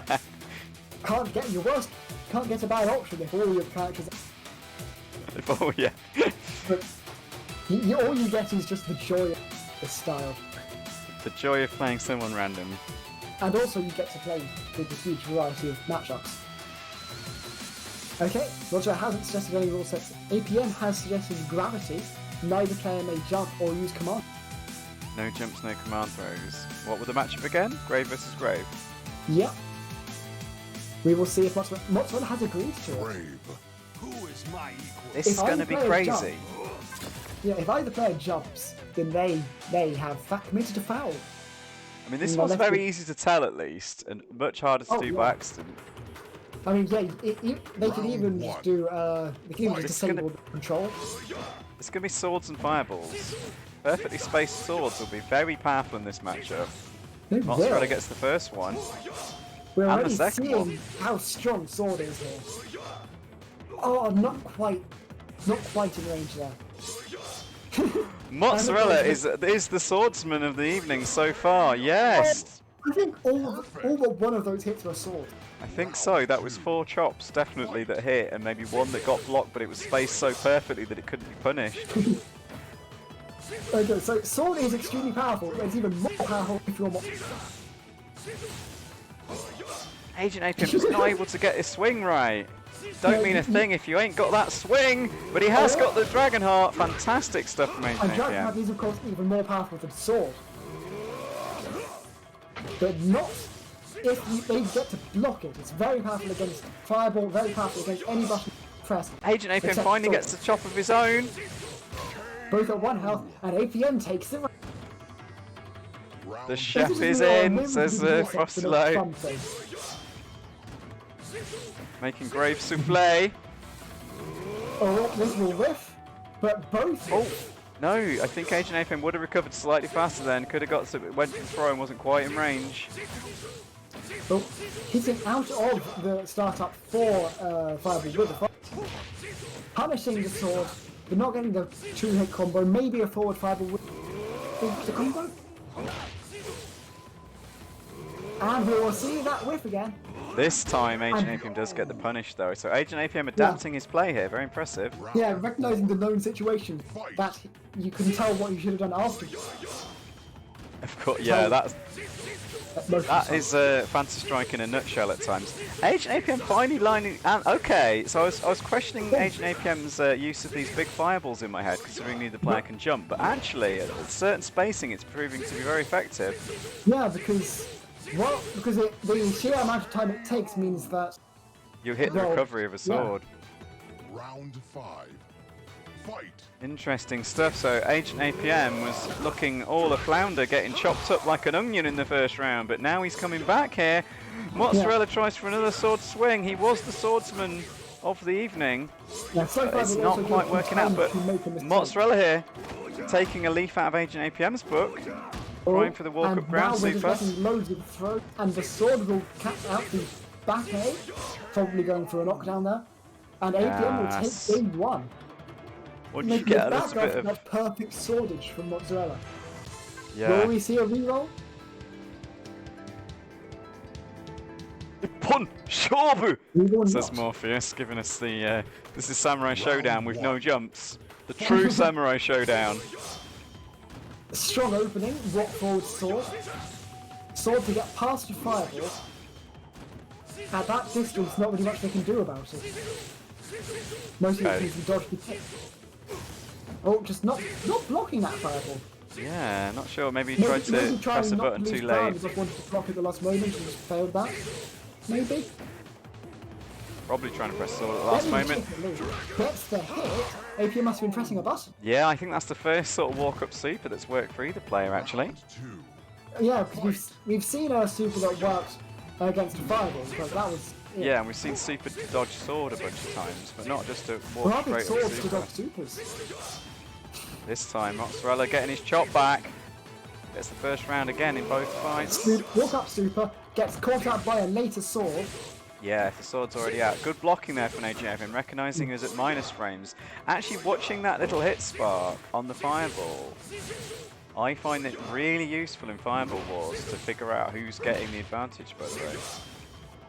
Yeah, I can never really see hit sparks in the game because I forget that they're there when I'm doing it. And, No, yeah. it's something I love in Fireball battles. That's a crazy super, it's not going to work out for Agent APM. Yeah, Mozzarella has figured out punishing supers with. But of course, you do need to sword after they super. Fight. Yeah, it has to be on reaction. You can't do it on prediction. Well, you can do it on prediction, but you need to wait until you react. Sweep proving to be a very risky move for both players. No one really been at, both of them trying to make use of it, but not really working. Yeah, getting through that is something. I am having Walk trouble up here. shop. Another. Who has the spirit of the true samurai? That might catch. Oh, just does. Don't get the full 2 hits though. Stuck out through the fireball. And got the first hit, but not the combo. And now both players at 1 health. Both players have lost a chip. Sword just whiffed. That sword whiffed. That forward A whiffed. Anything that wasn't a sword lost to that sword. Yeah, Just Agent put it APM quick. trying to get just out of the right spacing just right, but didn't get it just right. Again, Mozzarella's sword spacing though, coming through here. Oh, but getting swordage back. This time Agent APM wins the sword battle. And you love how much the emphasize with the weird double swords that Grave made. Those are my favourite part of the mirror. You don't know who's going to win. Yeah, Fireblower, but they are not allowed to jump. They also would like to command throws, but as Grave early sword will get hit by the super. But this is the gravity rule set, if you want to look at list of rule sets. 5. Fight. Oh, the gravity rules, yes, thank you, Janet. Explaining that one for the stream chat, very good. This time, Agent APM did manage to get around back, but he's got a very large, I was going to say an uphill battle, but technically it's a flat ground we're on here in the hills. Oh, that should punish for 2. Very nicely done from Mozzarella. Sorry to be accidentally interrupting you. Ooh, getting your meaty fireball timing there, so critical, but it didn't matter. Mozzarella does win that second match now, so Agent APM. Lose. Yeah, what's about to figure it out? Fireball, this is roll the dice. The graves were... Graves were rolled, And then and they put the rules back on top of that. Fight. the players have agreed to play extra crazy rules on top of crazy rules. That's what the chaos is about. Yeah. And you get just the sheer joy of things like...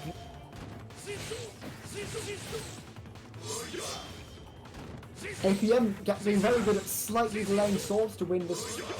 Yeah, I can see a lot of adaptation from both players. Oh, and this time we'll catch for 2. I heard the start of that fireball. And right in shit, unable to punish that sword.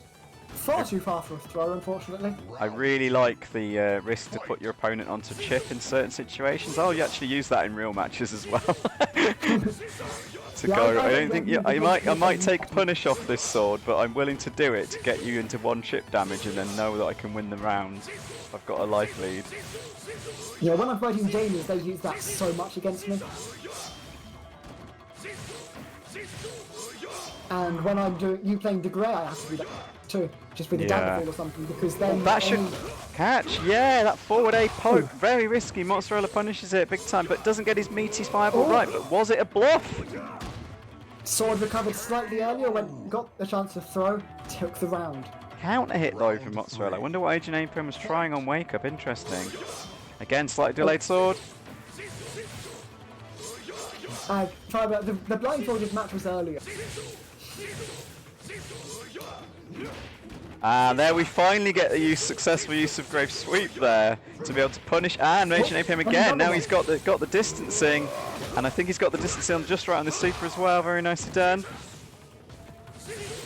Mozzarella though fighting out the corner, but the sweep is coming through now. Yeah, sweep has so much range. Round 4.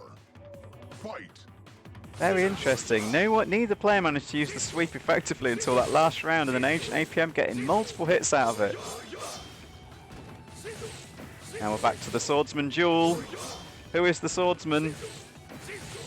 So far it seems like APM has the most successful trades. Oh, Agent APM just walking forward at the wrong time. Yeah, Mozzarella the best swords against fireballs. So APM is the best fencer. But Mozzarella is the best samurai.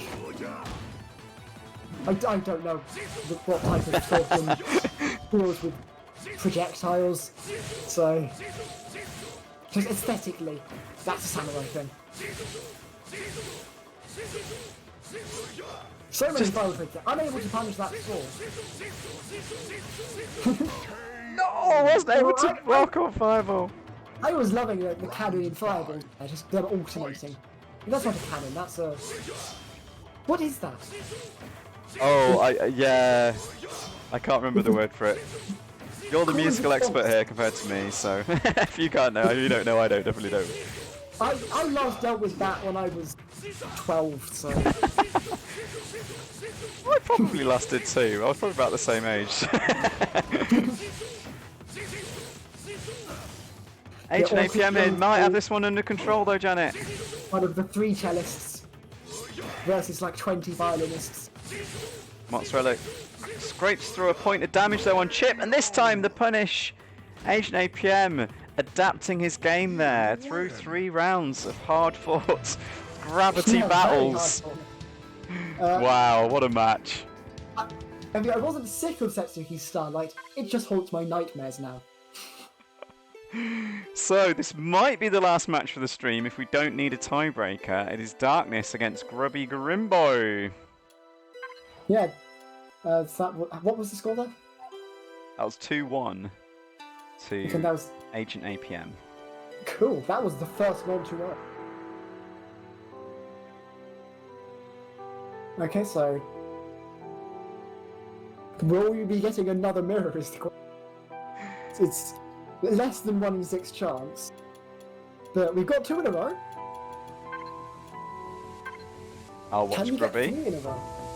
So up Then to I 1 will in watch 36. We could be up to Darker. 1 in 128. No, it's more than that. It's way more than No, that. My one of- goodness. No, it's if they pick the same characters, it's to get a mirror. Because one of them picks one character, one picks a character, maybe the one gets a random that could be the same as that. Yeah, yeah. Both random doesn't actually matter. So I'm watching Darkness. Where's Darkness in the list? I can't.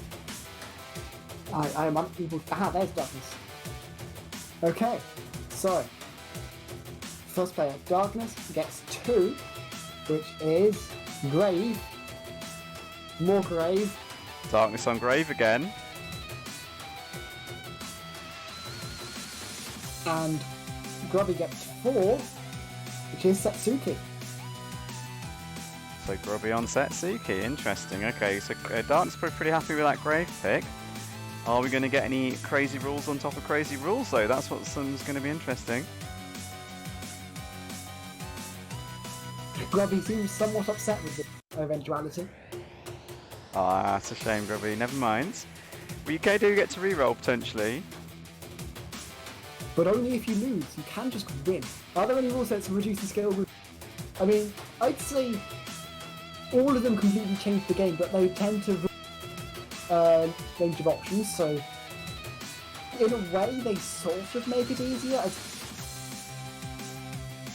Depends on how used to you are to doing or not doing certain moves, I guess. Yeah, and of course there are some rule sets that will affect one character more. More than another, yeah, So, absolutely. for example, Brook will be much more heavily affected by gravity than lots of other characters due to his heavy Setsuki. jumps, especially against the Zona. Rook is sad in the gravity match against Zona. Zona's like overjoyed. Who is my equal? Yeah, given that was Grave versus Grave, it actually turned out to be way more interesting than some matches would be with gravity rules. Yeah. There's a reason that some of them, which just completely limit their options altogether, are more. Because that's so much easier to manage the balance. They are balanced by default. That's true, that's true. So, are we going into a city rules or are we going for a regular battle here? Yeah. Because they are going for no rule sets. No rule, regular battle, okay. I am not seeing a match yet, so I suspect I've had a drop. Oh yeah, they have had round 1. Okay, I shall join you in a moment.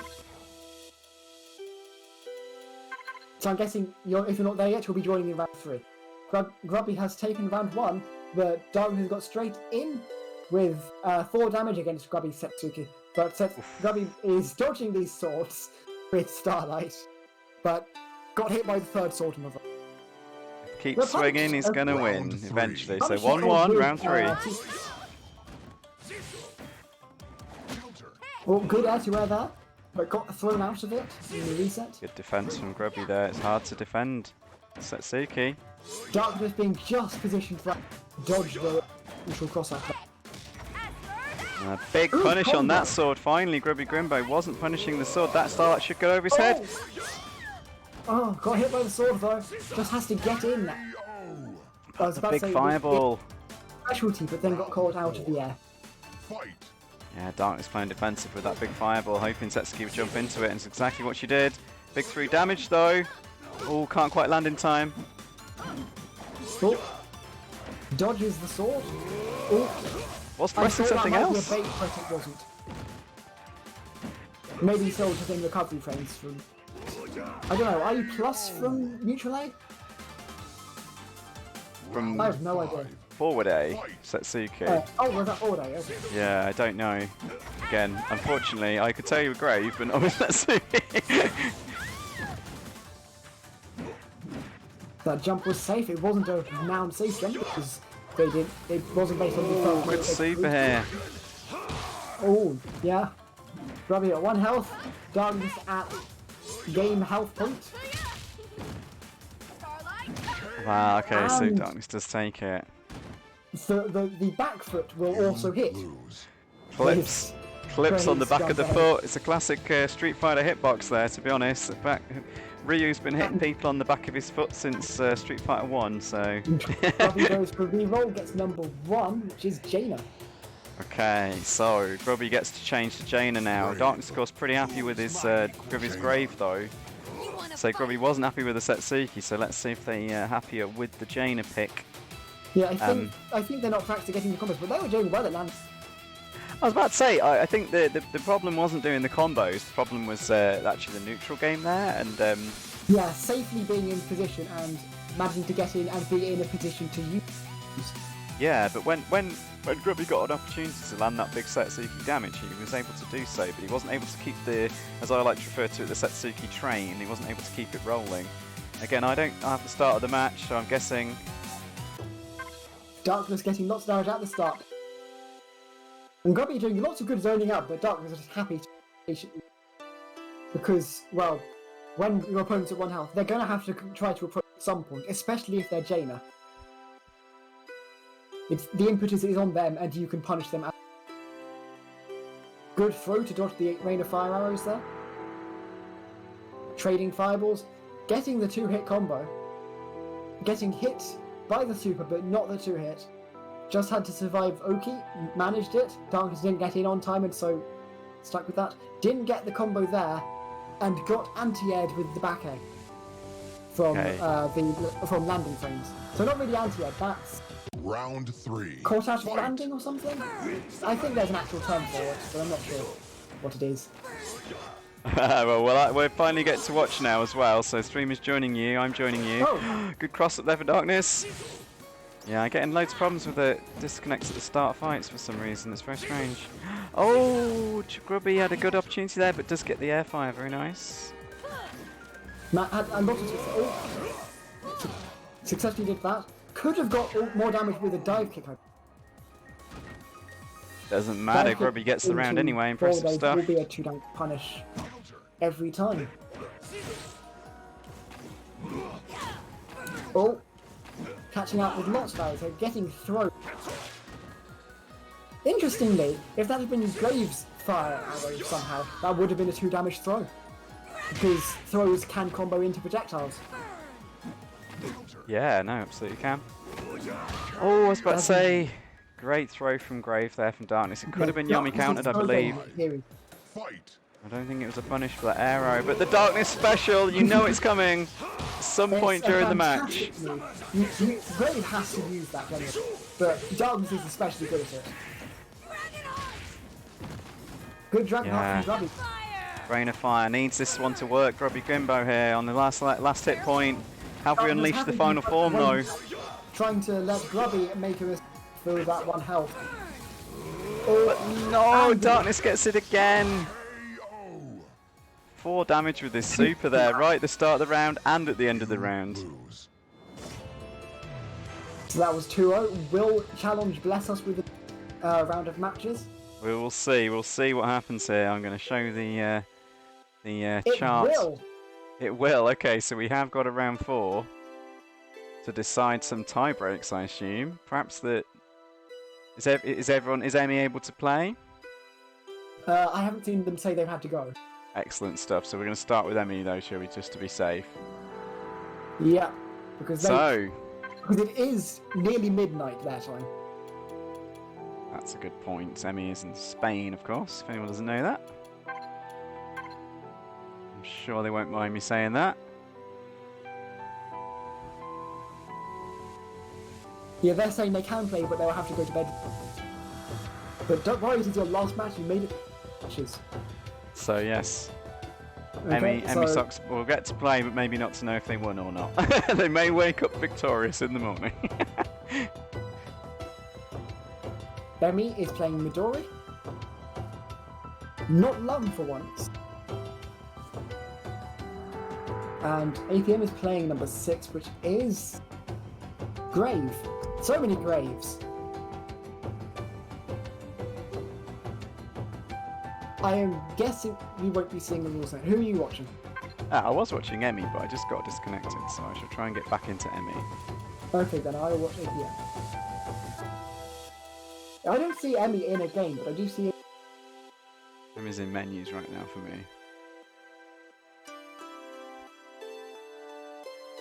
Oh, hang on. It also gave me a chance to remind myself that I hadn't got this game screen on the screen, so we haven't missed anything. Don't worry, stream. APM suggesting the 1, 2, 3 charge rule set, where every 10 seconds both players must back off until they reach full screen. I can cope with this one either. Yeah, that is a difficult one to keep a close eye on the timer. So it's basically, okay, and it's 50, just flee. Okay, and it's 40, run away. If you had like a kind of way to shout it, I mean, we could shout it on the commentary for them, but the stream would be slightly delayed, so it wouldn't really work, would it? I mean, that would still be every 10 seconds, it wouldn't be the 10th second.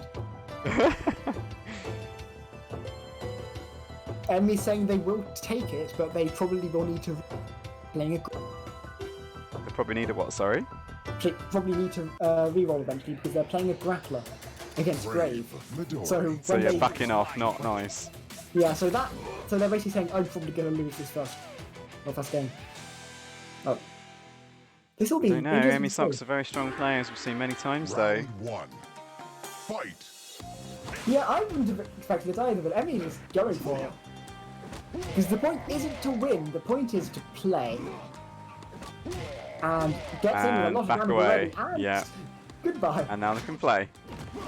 Still gets the air to air and gets behind! Oh! This is actually really good for the assist, Round 2. because you don't get to practice your pressure, but you get to practice getting second. Good Dragon Heart from APM there. Oh, Dragon to block Dragon Form successfully. to see what's coming. Gets Dragon Buster. The timer stops during that of course, and gets And the now throw back one away. back. Dragon cannot keep the pressure going. But good anti-air. Anti-air, That neutral was- A. That was a brave one, but it worked out well. Just had to get that one bit of damage. Would have got a lot of damage from it. Potentially. What a risky sword that pays off, but an even riskier fireball it turns out. Another sword, but can't get punished because Unable human to punish and walk and away. have to back off. So swording right on the second should be a good strategy here as well, Yeah. because you can do a safe Oh. sword every 10 seconds. And that was Yeah, fine. I Amy think was they down both to they so both many were full timers screen. here. Amy has Dragon Timer and actual timer to worry about. Yeah, I suppose yeah. Midori does get to gain a bit of meter potentially as well, as you were saying. No, I needed the wake up super might punish that.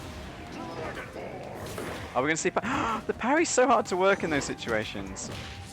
And now back off Dragon. Yeah, okay, now we're back to and a Grave Air B, very nice. Very good brave play here from Agent APM, which often works out well for Grave against Dragon. That, however, And- doesn't work out well. Excellent punish there. Yeah, and whiffed that air A and punished immediately with a forward A from Emmy Socks. Very impressive. Speaking of punches, a good throw punch there to get a bit more space. Oh, sacrificing space by doing a back. Good blocks there from Agent APM. That confused me. I expected the confusion was the goal, but APM very practiced at dealing with that. Okay, back off. There we go. And so every time I play against him, he just has to suffer through it. Oh, good Yono. The Good toxic. Dragon Form there. Good super there.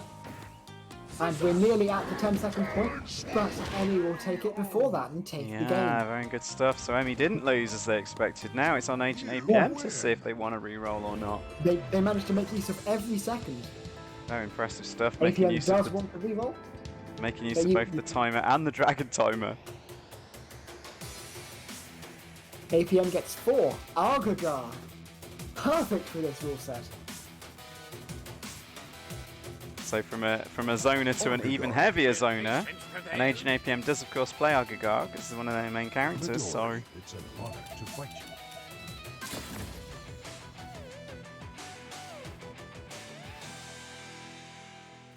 This is going to be quite a match. Both players on their mains having to Round 1.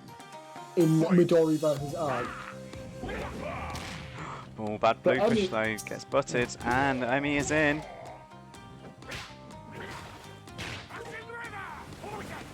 But there, the 10-second timer. And the 10-second timer happened at a time where Emmy ready a bit out. And the thing is, both characters can't press buttons while they're backing off. So what you end up with is it's kind of, oh god, what's the word where neither players are attacking each other too. I don't remember the word. When it's an agreed moment of peace. Fight. A truce. Truce. Well, quite risky to do poison in that situation, but Argagog gets away with it. And a big neutral anti-air against the dragon. That was huge. 10 seconds goes by. Can't press buttons while they're backing off, but the poison keeps ticking down. Yeah, I was about to say, makes poison even more effective in this matchup, and it's already quite effective. Argagog always strong in this match, I think. Gets a trade there, it's good for Emisox. I wonder, in general, which character prefers this rule? I reckon Argagog gotta be one of the most. Maybe Lum could take a good advantage of it as well. Oh, but yeah, Emisox gets the mix-up into the throw there. That was a very difficult mix-up to decide. Yeah, just has to get in. It's a difficult Fight. but they've shown great ability to do that. Like, straight in now. It's a big 3 damage. Already. Got punch and kicks out. And less than 10 seconds went by. Round 5. That was a dragon round, that really was. Oh. And the timer does not stop when you're doing Dragon Buster. Other timers might, but the numeric timer does not. Oh, Emisox with so many mix-ups. That's 2 rounds now in less than 20 seconds. Amazing stuff with this dragon. I don't have a name for the brown dragon. Chocolate dragon. Demonstrating, can they get it in this last Not moment? quite, and now No. they've got to back off, giving Agent APM the moment to breathe, but still not a chance to breathe. Forwards, and thus it became an ambiguous cross-up. You win. Yeah, absolutely smothering performance there from Emisox. Very impressive. Particularly with that rule set. Very good stuff. Okay. Emi's Midori is scary. Definitely, I am terrified. Definitely, I think Emi beat me with Midori quite recently, so I am definitely scared. So moving on to the last round matches then. So we got Darkness against Mozzarella. So I'll jump into Mozzarella.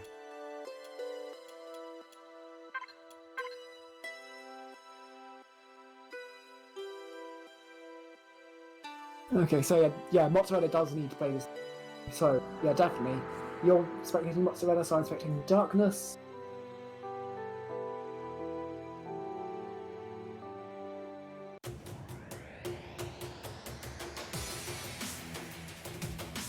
Okay, so who's Darkness is the first player, so Darkness gets 5, which is Valerie.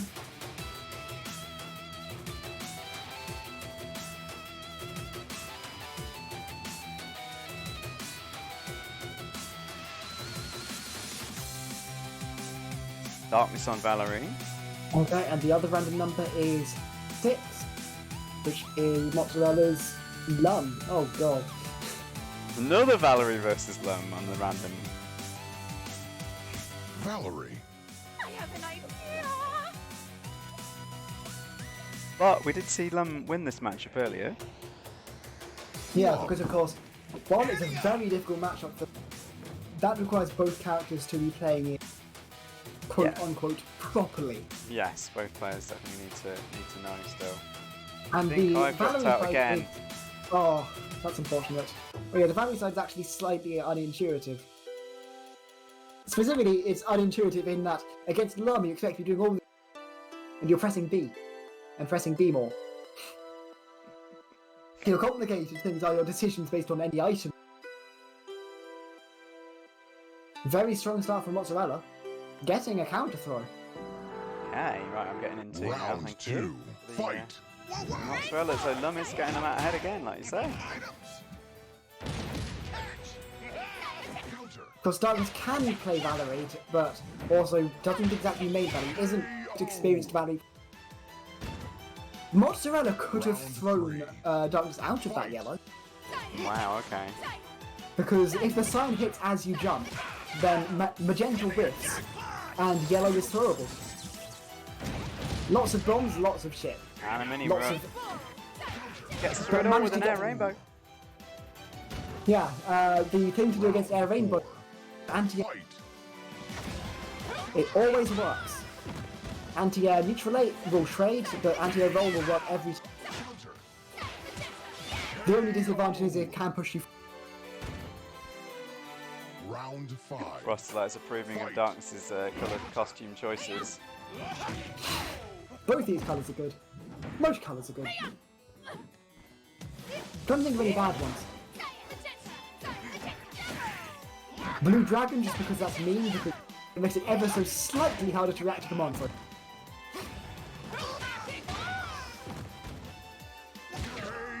Darkness taking the first game. Okay, so Lots of- Mozzarella playing coming out very strongly, but then Darkness able to adapt.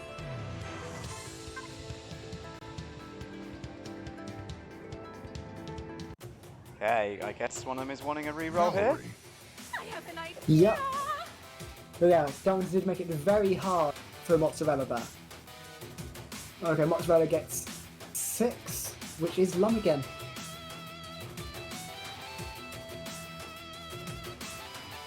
So, oh, they have to stick then, didn't you? You said that's the rules. Yeah. Unfortunately.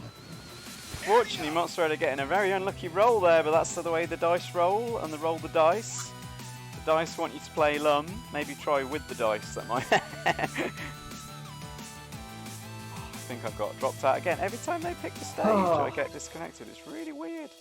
And I've yet, never had this problem before. did I expect taking Darkness to die finally? This before. I don't know what it is. I don't know what it's to do with. Yeah, the joy of, I think it was one of these matches where actually Daniel somehow got kicked out into another player's spectating that instead. It was amazing. Round 2. Fight. Yeah, Darkness takes the first round. He's making it very hard on what. Oh, good throw there. Good jackpot, but runs into a chromatic orb. Oh no, the but coin! Chromatic orb is not 100% certain to work. No, not at all. Goes for the cross-up with roll into something. Throw. Goes for the throw, Darkness guesses right. Gets the cross-up right, but from there, due to not taking the chance to throw an item, that Round 3. there was no way out there Fight. for Mozzarella, just due to chip out.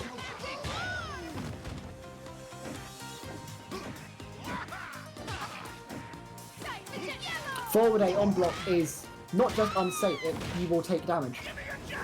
That's the thing with this matchup. Valerie's options are so strong, many of Lum's options lead to you being hit back.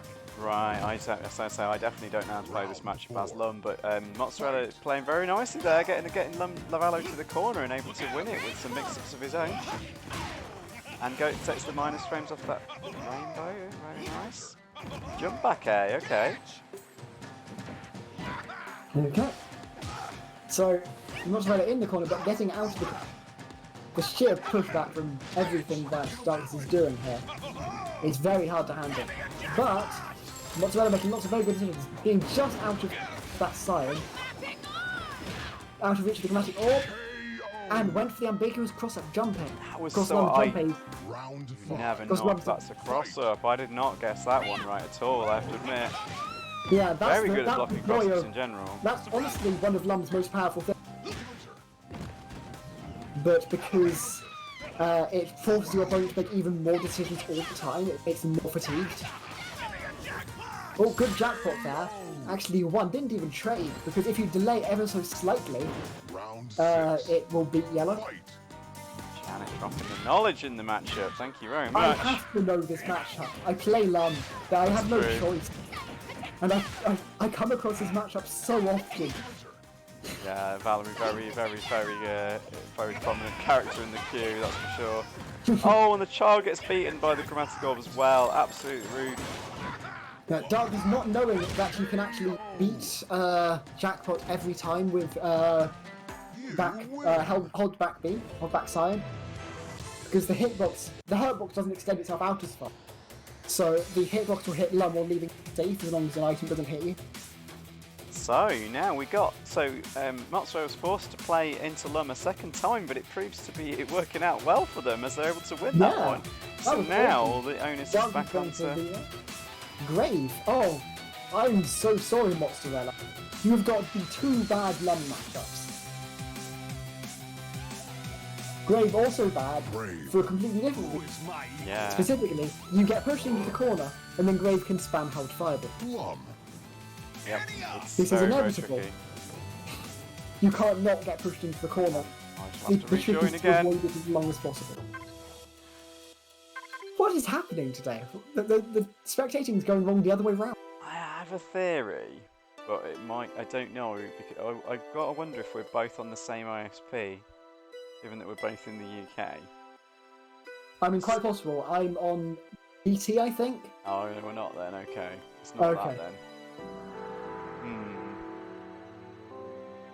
I just wondered if there was some weird thing to do with like the subnet or something like that that was causing that- it. But Yeah, that double Yomi was beautiful. oh, we missed it unfortunately. But I'll be Oh, joining you just it a was- moment. It was a 2-second long double Round Yomi two, where Darkness fight. eventually just threw and Roger was still stood still. Oh, we're just avoiding the juggle into the bomb there. I'm catching up now. Darkness in the corner with the Grave crashing that he loves, and a big stare down again, as you were saying, happened Yeah, in the first round. Yeah, taking unnecessary risks here. But Mozzarella is making great use of those risks, seeing what's coming and going for brave Yomi counters. Yeah, Mozzarella seems to be really doing quite well with Lum right now. They seem to be playing better and better and better as they go on. I'm trying to think. The no Mozzarella was hoping. Mozzarella didn't have any mains in. Was it Mozzarella who didn't? Yeah, have any mains in Mozzarella was that? saying they didn't pick any of their mains. Well, I think they might have found a new main. Yeah, I'm really impressed with Mozzarella's stuff with Lum if it's not one of their main characters. Extra impressive. I'd like to Yeah. make Lum one of my main characters, I'm just not quite good enough with Round. I was terrible with Lum, then I played the game a lot. Again, the air parry not working out for Grave here. That's twice we've seen that. But a big 3 damage cross up there.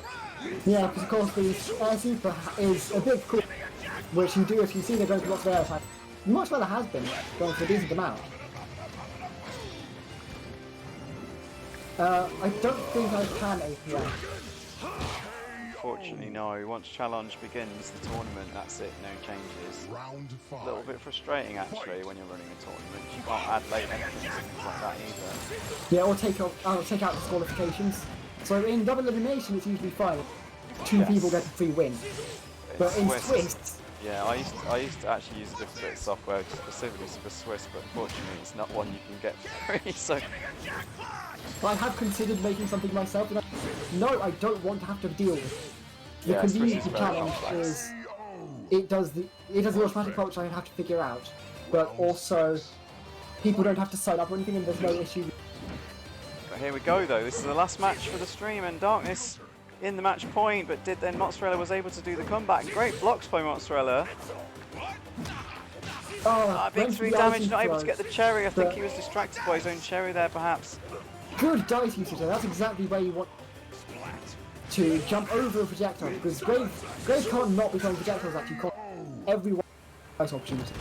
And Darkness will take the match. Yeah, the fast, Just- windy cloud is Yeah. so strong against. I mean, the wind in general is so strong against Lum, which is what made that matchup so difficult. So Mozzarella playing really impressively though with Lum for someone new to the character, but wasn't quite able to win it though. Ended up having to play 3 rounds in a row with Lum. Yeah, tried to switch out, didn't succeed, but won the game afterwards. So sorry, we've got Grubby Gimbo. I forgot there was one more match to go, which is Grubby Grimbo Versus Frosty Light. Light. So I'll try and watch Grubby. It's Die Frosty King, as he's now been redubbed.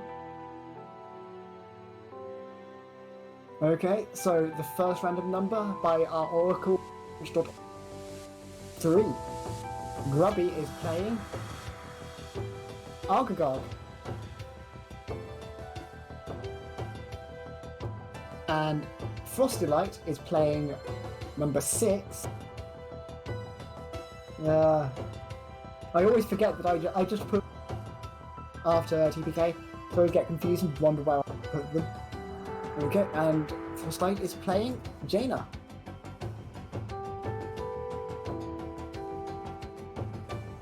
Yeah, 6 is Jaina. I put them in the order you said.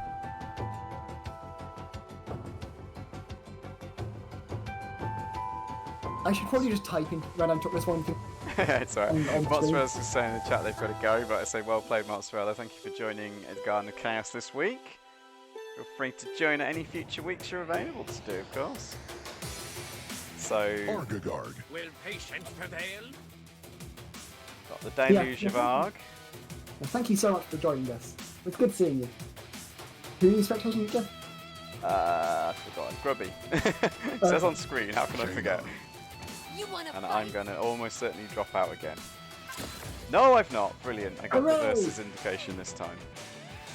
So weird. I've never had this problem before, actually. So Maybe it was spectatee issue rather than spectator issue. Round 1. I don't know. Like, So Grubby on the Argagar. Let's see what they can do. Fire versus water.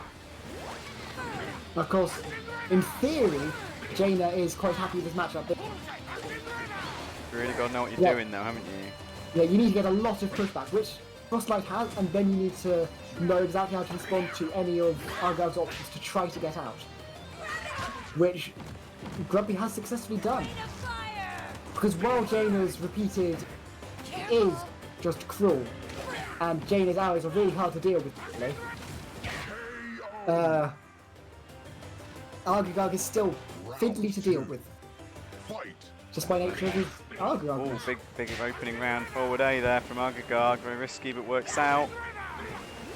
I keep forgetting to try to do the whole huge play-by-play thing that is really difficult for me to keep up every time you're not actually... Oh, you were in the first one, aren't you?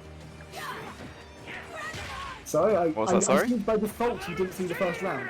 No, I did this You time, said you yeah. were in. No, don't worry, you've been doing a great job of that. Okay, so okay, Grubby Grimbo doing the air bubble special, double pops there. Fight. Rain of fire! Block this! Frostlight doing a very good job of consistently getting painful for them. Robbie, Oh, lands on surprisingly that, puts safe that with the fire traveling. arrow in the right spot. This is the problem for Argog. If you get pushed to the corner by Jaina, like you were saying, Round 4. Yeah, that was a chip setup there after the first arrow. Once you're on 1 health in the corner, you block an arrow, and then all it takes is them not letting you get out, and then you will always end up with them blocking the other arrow. They have no choice but to just constantly fish their leaves them vulnerable to other things. And then you can dragon hop them safely.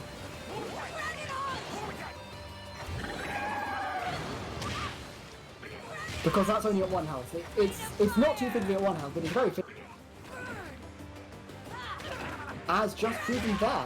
But, Frostlight responding correctly. oh, okay, the yummy counter attempts there, I think, from one of the players, at least from Grubby. Grubby not going for anything too risky, no Oh, attack. Grubby's had such a big life lead, but Jaina in the corner has been too much of one Dragon Heart, and again fails to punish the Dragon Heart. But KO. that was intense. Round 5. The play-by-play proving too Nothing difficult going there. back, So going many things forward, happening in a yeah. short space of time. Yeah, just Grubby going back and forth. Oh, I think the other person's won. They've won.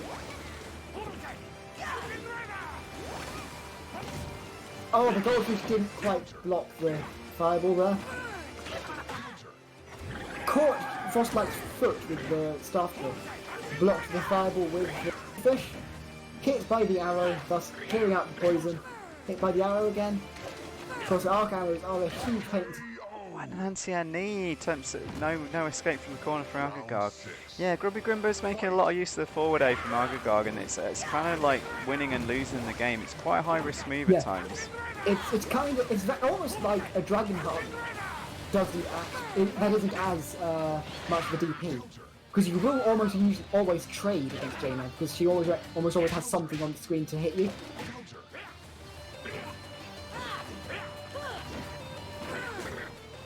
Two arrows there, unfortunately. The bluefish got Frostlight in ship range, but dealing that ship is another matter entirely. But There we go. with good use of super, managed to deal that ship. Yeah, Both chip, at chip, the same chip. point. It's not a fishy dinner, it's a chippy dinner. But yeah, that was impressive because I know it's hard to deal. Yeah, I didn't Awesome see that poison. coming as well. That was really good stuff. Okay, so Jaina's got, okay, Argard with the life lead, but pushed to the corner. This is what we saw before, and Frostlight was able to win it. But this time, Grubby Grimbo with the air sniper. will take the first You game. win. Very impressive stuff. Immediately You go won't be straight to doing- rematch. Nothing else needed for this. First Fish like and confidence. chips, as Agent APM, absolutely. Yeah, fish and chips are always wonderful. Yeah, Frostlight confident he can figure this out and win. At least, Block this. Burn. Yeah, Frosty not deterred. That was a very close match, so I mean everything to play for here. yeah, it was so close. And Frostlight was at game point first, but that shit set up. Careful. Okay. Grubby actually pushing Frostlight into the corner with a huge flip out of how this not flip out, but a huge But Knee versus Bluefish. Knee takes damage, the Bluefish does not. yeah, huge reverse of how this matchup generally goes. Recognised the double arrow this time, tried to block it. Oh, narrowly avoided Just it. out of air fireball range there. Dodged the level 2 arrow there. Unfortunately, did a backwards goldfish, so it didn't affect Frostlight at all. And got caught out by an arrow. Yeah, caught off by the arrow and a stop. Red Dragon spinning for no reason there for Frostlight. Yeah, I was about to say, this is one of the matches where I think Jaina's back has got more than a few uses actually.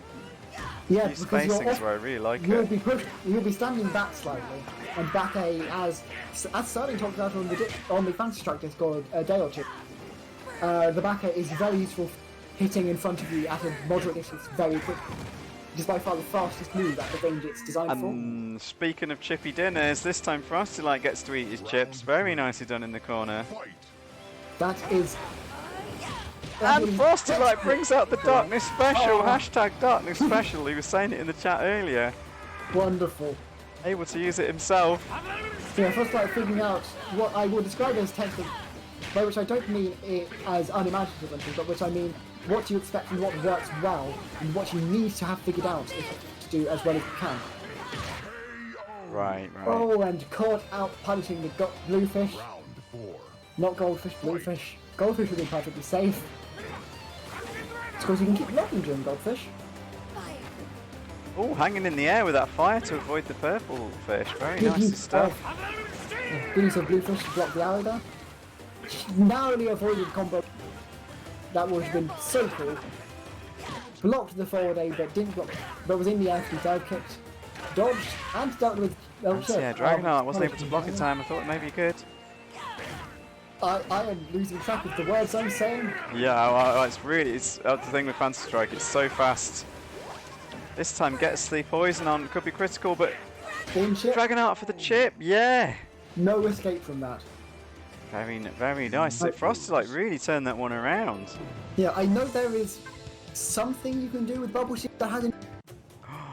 Maybe that. Jaina. You Oh, wanna fight? going for a reroll. Yeah, you can probably bubble shield, air bubble. There's probably because the air bubble sped up quickly. What's the roll then, Janet? The roll is 4. Setsuki. But this was good Setsuki play, even if they were. Can't catch Sorry. me. I posted an angry face in the Discord. Oh right, okay. I got grilled that last round, so Jaina did get to eat both fish and chips. But good start for Grubby Setsuki here. Blocks the Dragonheart as well successfully, but no, you can't get that ground beat. Frostlight chooses Dragonheart it. Very, very strong first round. But yeah, defensive grab. Round 2. Fight. Fire. Counter. I would Frostlight not able to say, hit confirm that one. as someone who plays some Jaina and barely plays Setsuki at all, from what I've heard, Setsuki would be advantaged here. Okay, But okay. Setsuki also can't do anything about what Frostlight was just doing. Fight. Yeah, you've got to have some real problem moments during the match. Didn't. Oh, beautiful. Oh my goodness! Oh my. That was almost the perfect reset. Because 4-day, I think 4-day combo super, doesn't it? Does it combo into Ninja Port? Fight. It can combo into either from Setsuki. You can combo it, but the spacing was she landed too high, so it unintentionally dropped the combo. But then also was able to block the super from Jaina, meaning if he'd had the right punish on that super, he could have done a full 6 damage with a two damage and then a 4 damage after the reset. That was absolutely crazy. But Frostlight now getting in with that dive kick. Yeah, both players playing very well here.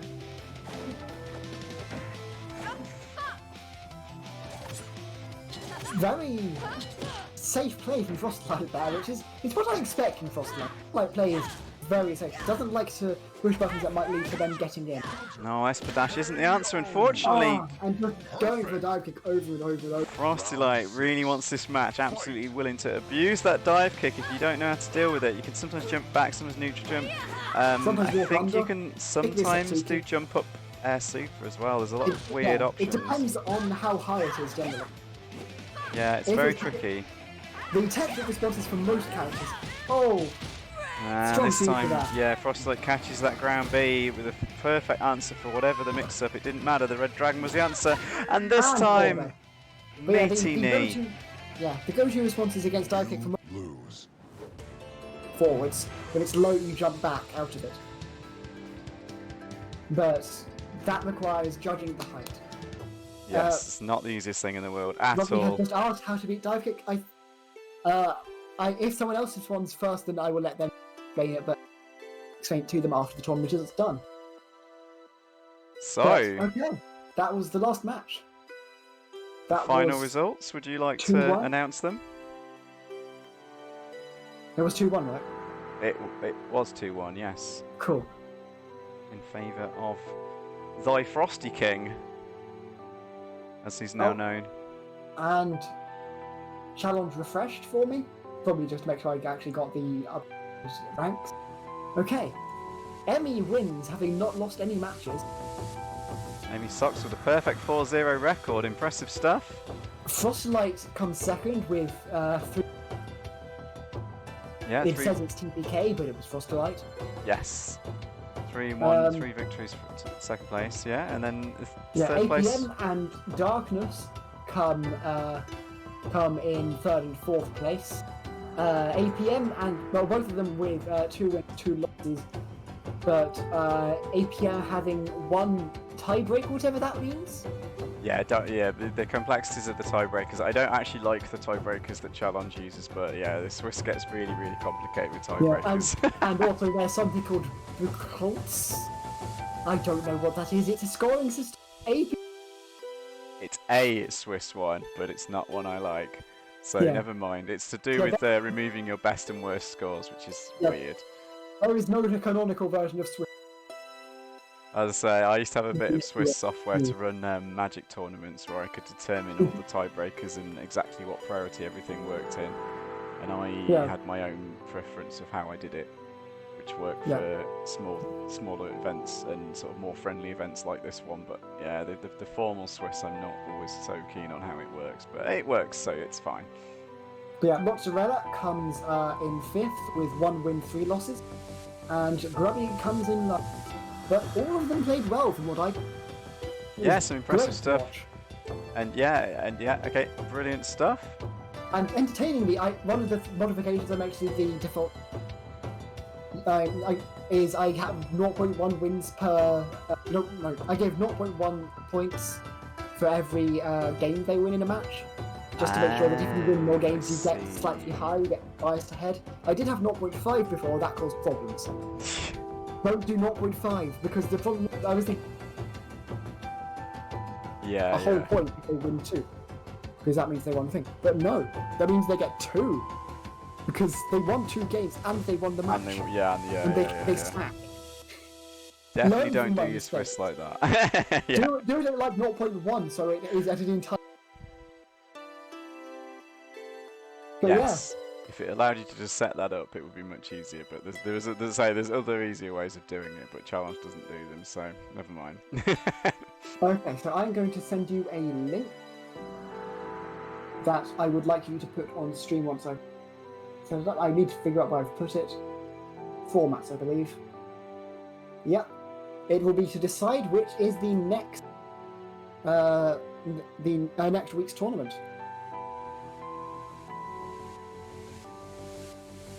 It should be on tournament style by default. Okay.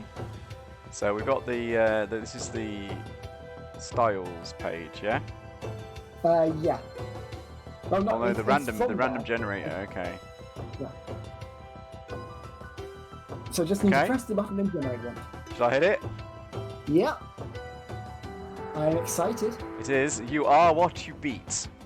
Oh, that's a newer one. Okay. You are what you beat is... I need to actually be on the right page to see it. I can share it on the stream as well. So it's another single battle best of 3.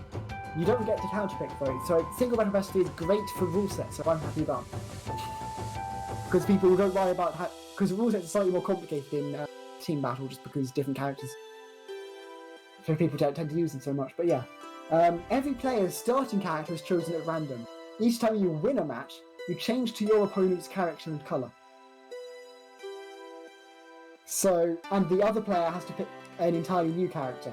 This was suggested by Fubu or Phoebe, who gave a very good suggestion here because it's cool because you can actually keep whose character ends up winning. No, yeah, I like that one. Okay. And because the colour isn't random, you can actually just look at that and go, that was that colour, so that was them, as a reminder. It's nice. But also you don't get to choose who you are, and if you win, you potentially get a detriment for it. So it's actually kind of potentially self-balancing. Yeah, no, yeah, that's why it's quite cool. Excellent stuff. Yeah, I'm excited for this one. I say, I might be able to make it. We'll see. We'll see if I can make it next week. Possibly I can, since I am on holiday, but I do want to do a few other things. I won't be playing Counter-Strike all the time. As much as I might like to, but I like to do a lot of things, to be fair. It's always tempting to play Fantasy Strike forever, but maybe not.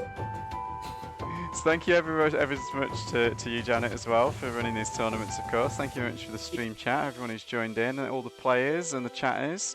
Frost, like saying the whole tourney was fun, but a bit stressful. Morpheus having some jokes about that. And like, we need to decide who gets the copy of FDR, actually. Oh, there was a will get a copy of the Light, courtesy of Eric D. Red. Very nice. Is that who wins that? Is that random? Did you say, or was that the? Yeah, that is random. So I'll just copy and paste everyone into random.org. Gonna roll the dice one more time. Randomize and Frosty Light. Frosty Light. If you would like it. If you would like a copy of FTL on Steam, I assume. We will be in touch, but if you don't, then we'll just give it to the person who came second in the results. Not in the results of the tournament, in the results of the random list. Roll again, yeah. Random.org is our saviour here. Someone will kill him if he says no. So for us to upon pain of pain, has to accept the. Apparently, two of his friends have been telling him to play FTL for ages, so he has to accept it now, and is now going to be forced to play it by his friends. So perhaps say no and utterly spite them. Perhaps a Poison Chalice victory there for Frosted Light, but I still hopefully you enjoy it anyway, even if you're forced to play this game. Oh no, you have to play a game with your friend. It's horrible. Yeah, you know. Yeah, I mean, if you don't want to play it, that's completely fair. I'm just being silly. It's completely okay to not want no, you to see, mock the idea of saying no happy. to doing things. Okay, I will get to you that thing. Okay, so now let's do the end of the tournament and close it up. Okay, thank you very much anyway. Right, yeah, no, that's right. Well, we've pretty much wrapped things up here anyway. But yeah, so thanks again to everyone for watching and everyone for playing, and for you for running this, Janet. Thank you for hosting it and helping with commentary. No problem. All right, well, you will see Garden of Chaos, of course, next week at the same time, 9 PM British Standard Time. You can go onto the gardenofchaos.xyz website to have a look at any of the rules and find out what's happening. And I'll be back on Monday, if not before, for streaming Fantasy Strike Monday Night Strike. So, thank you very much. See you all later, guys. Bye. Bye.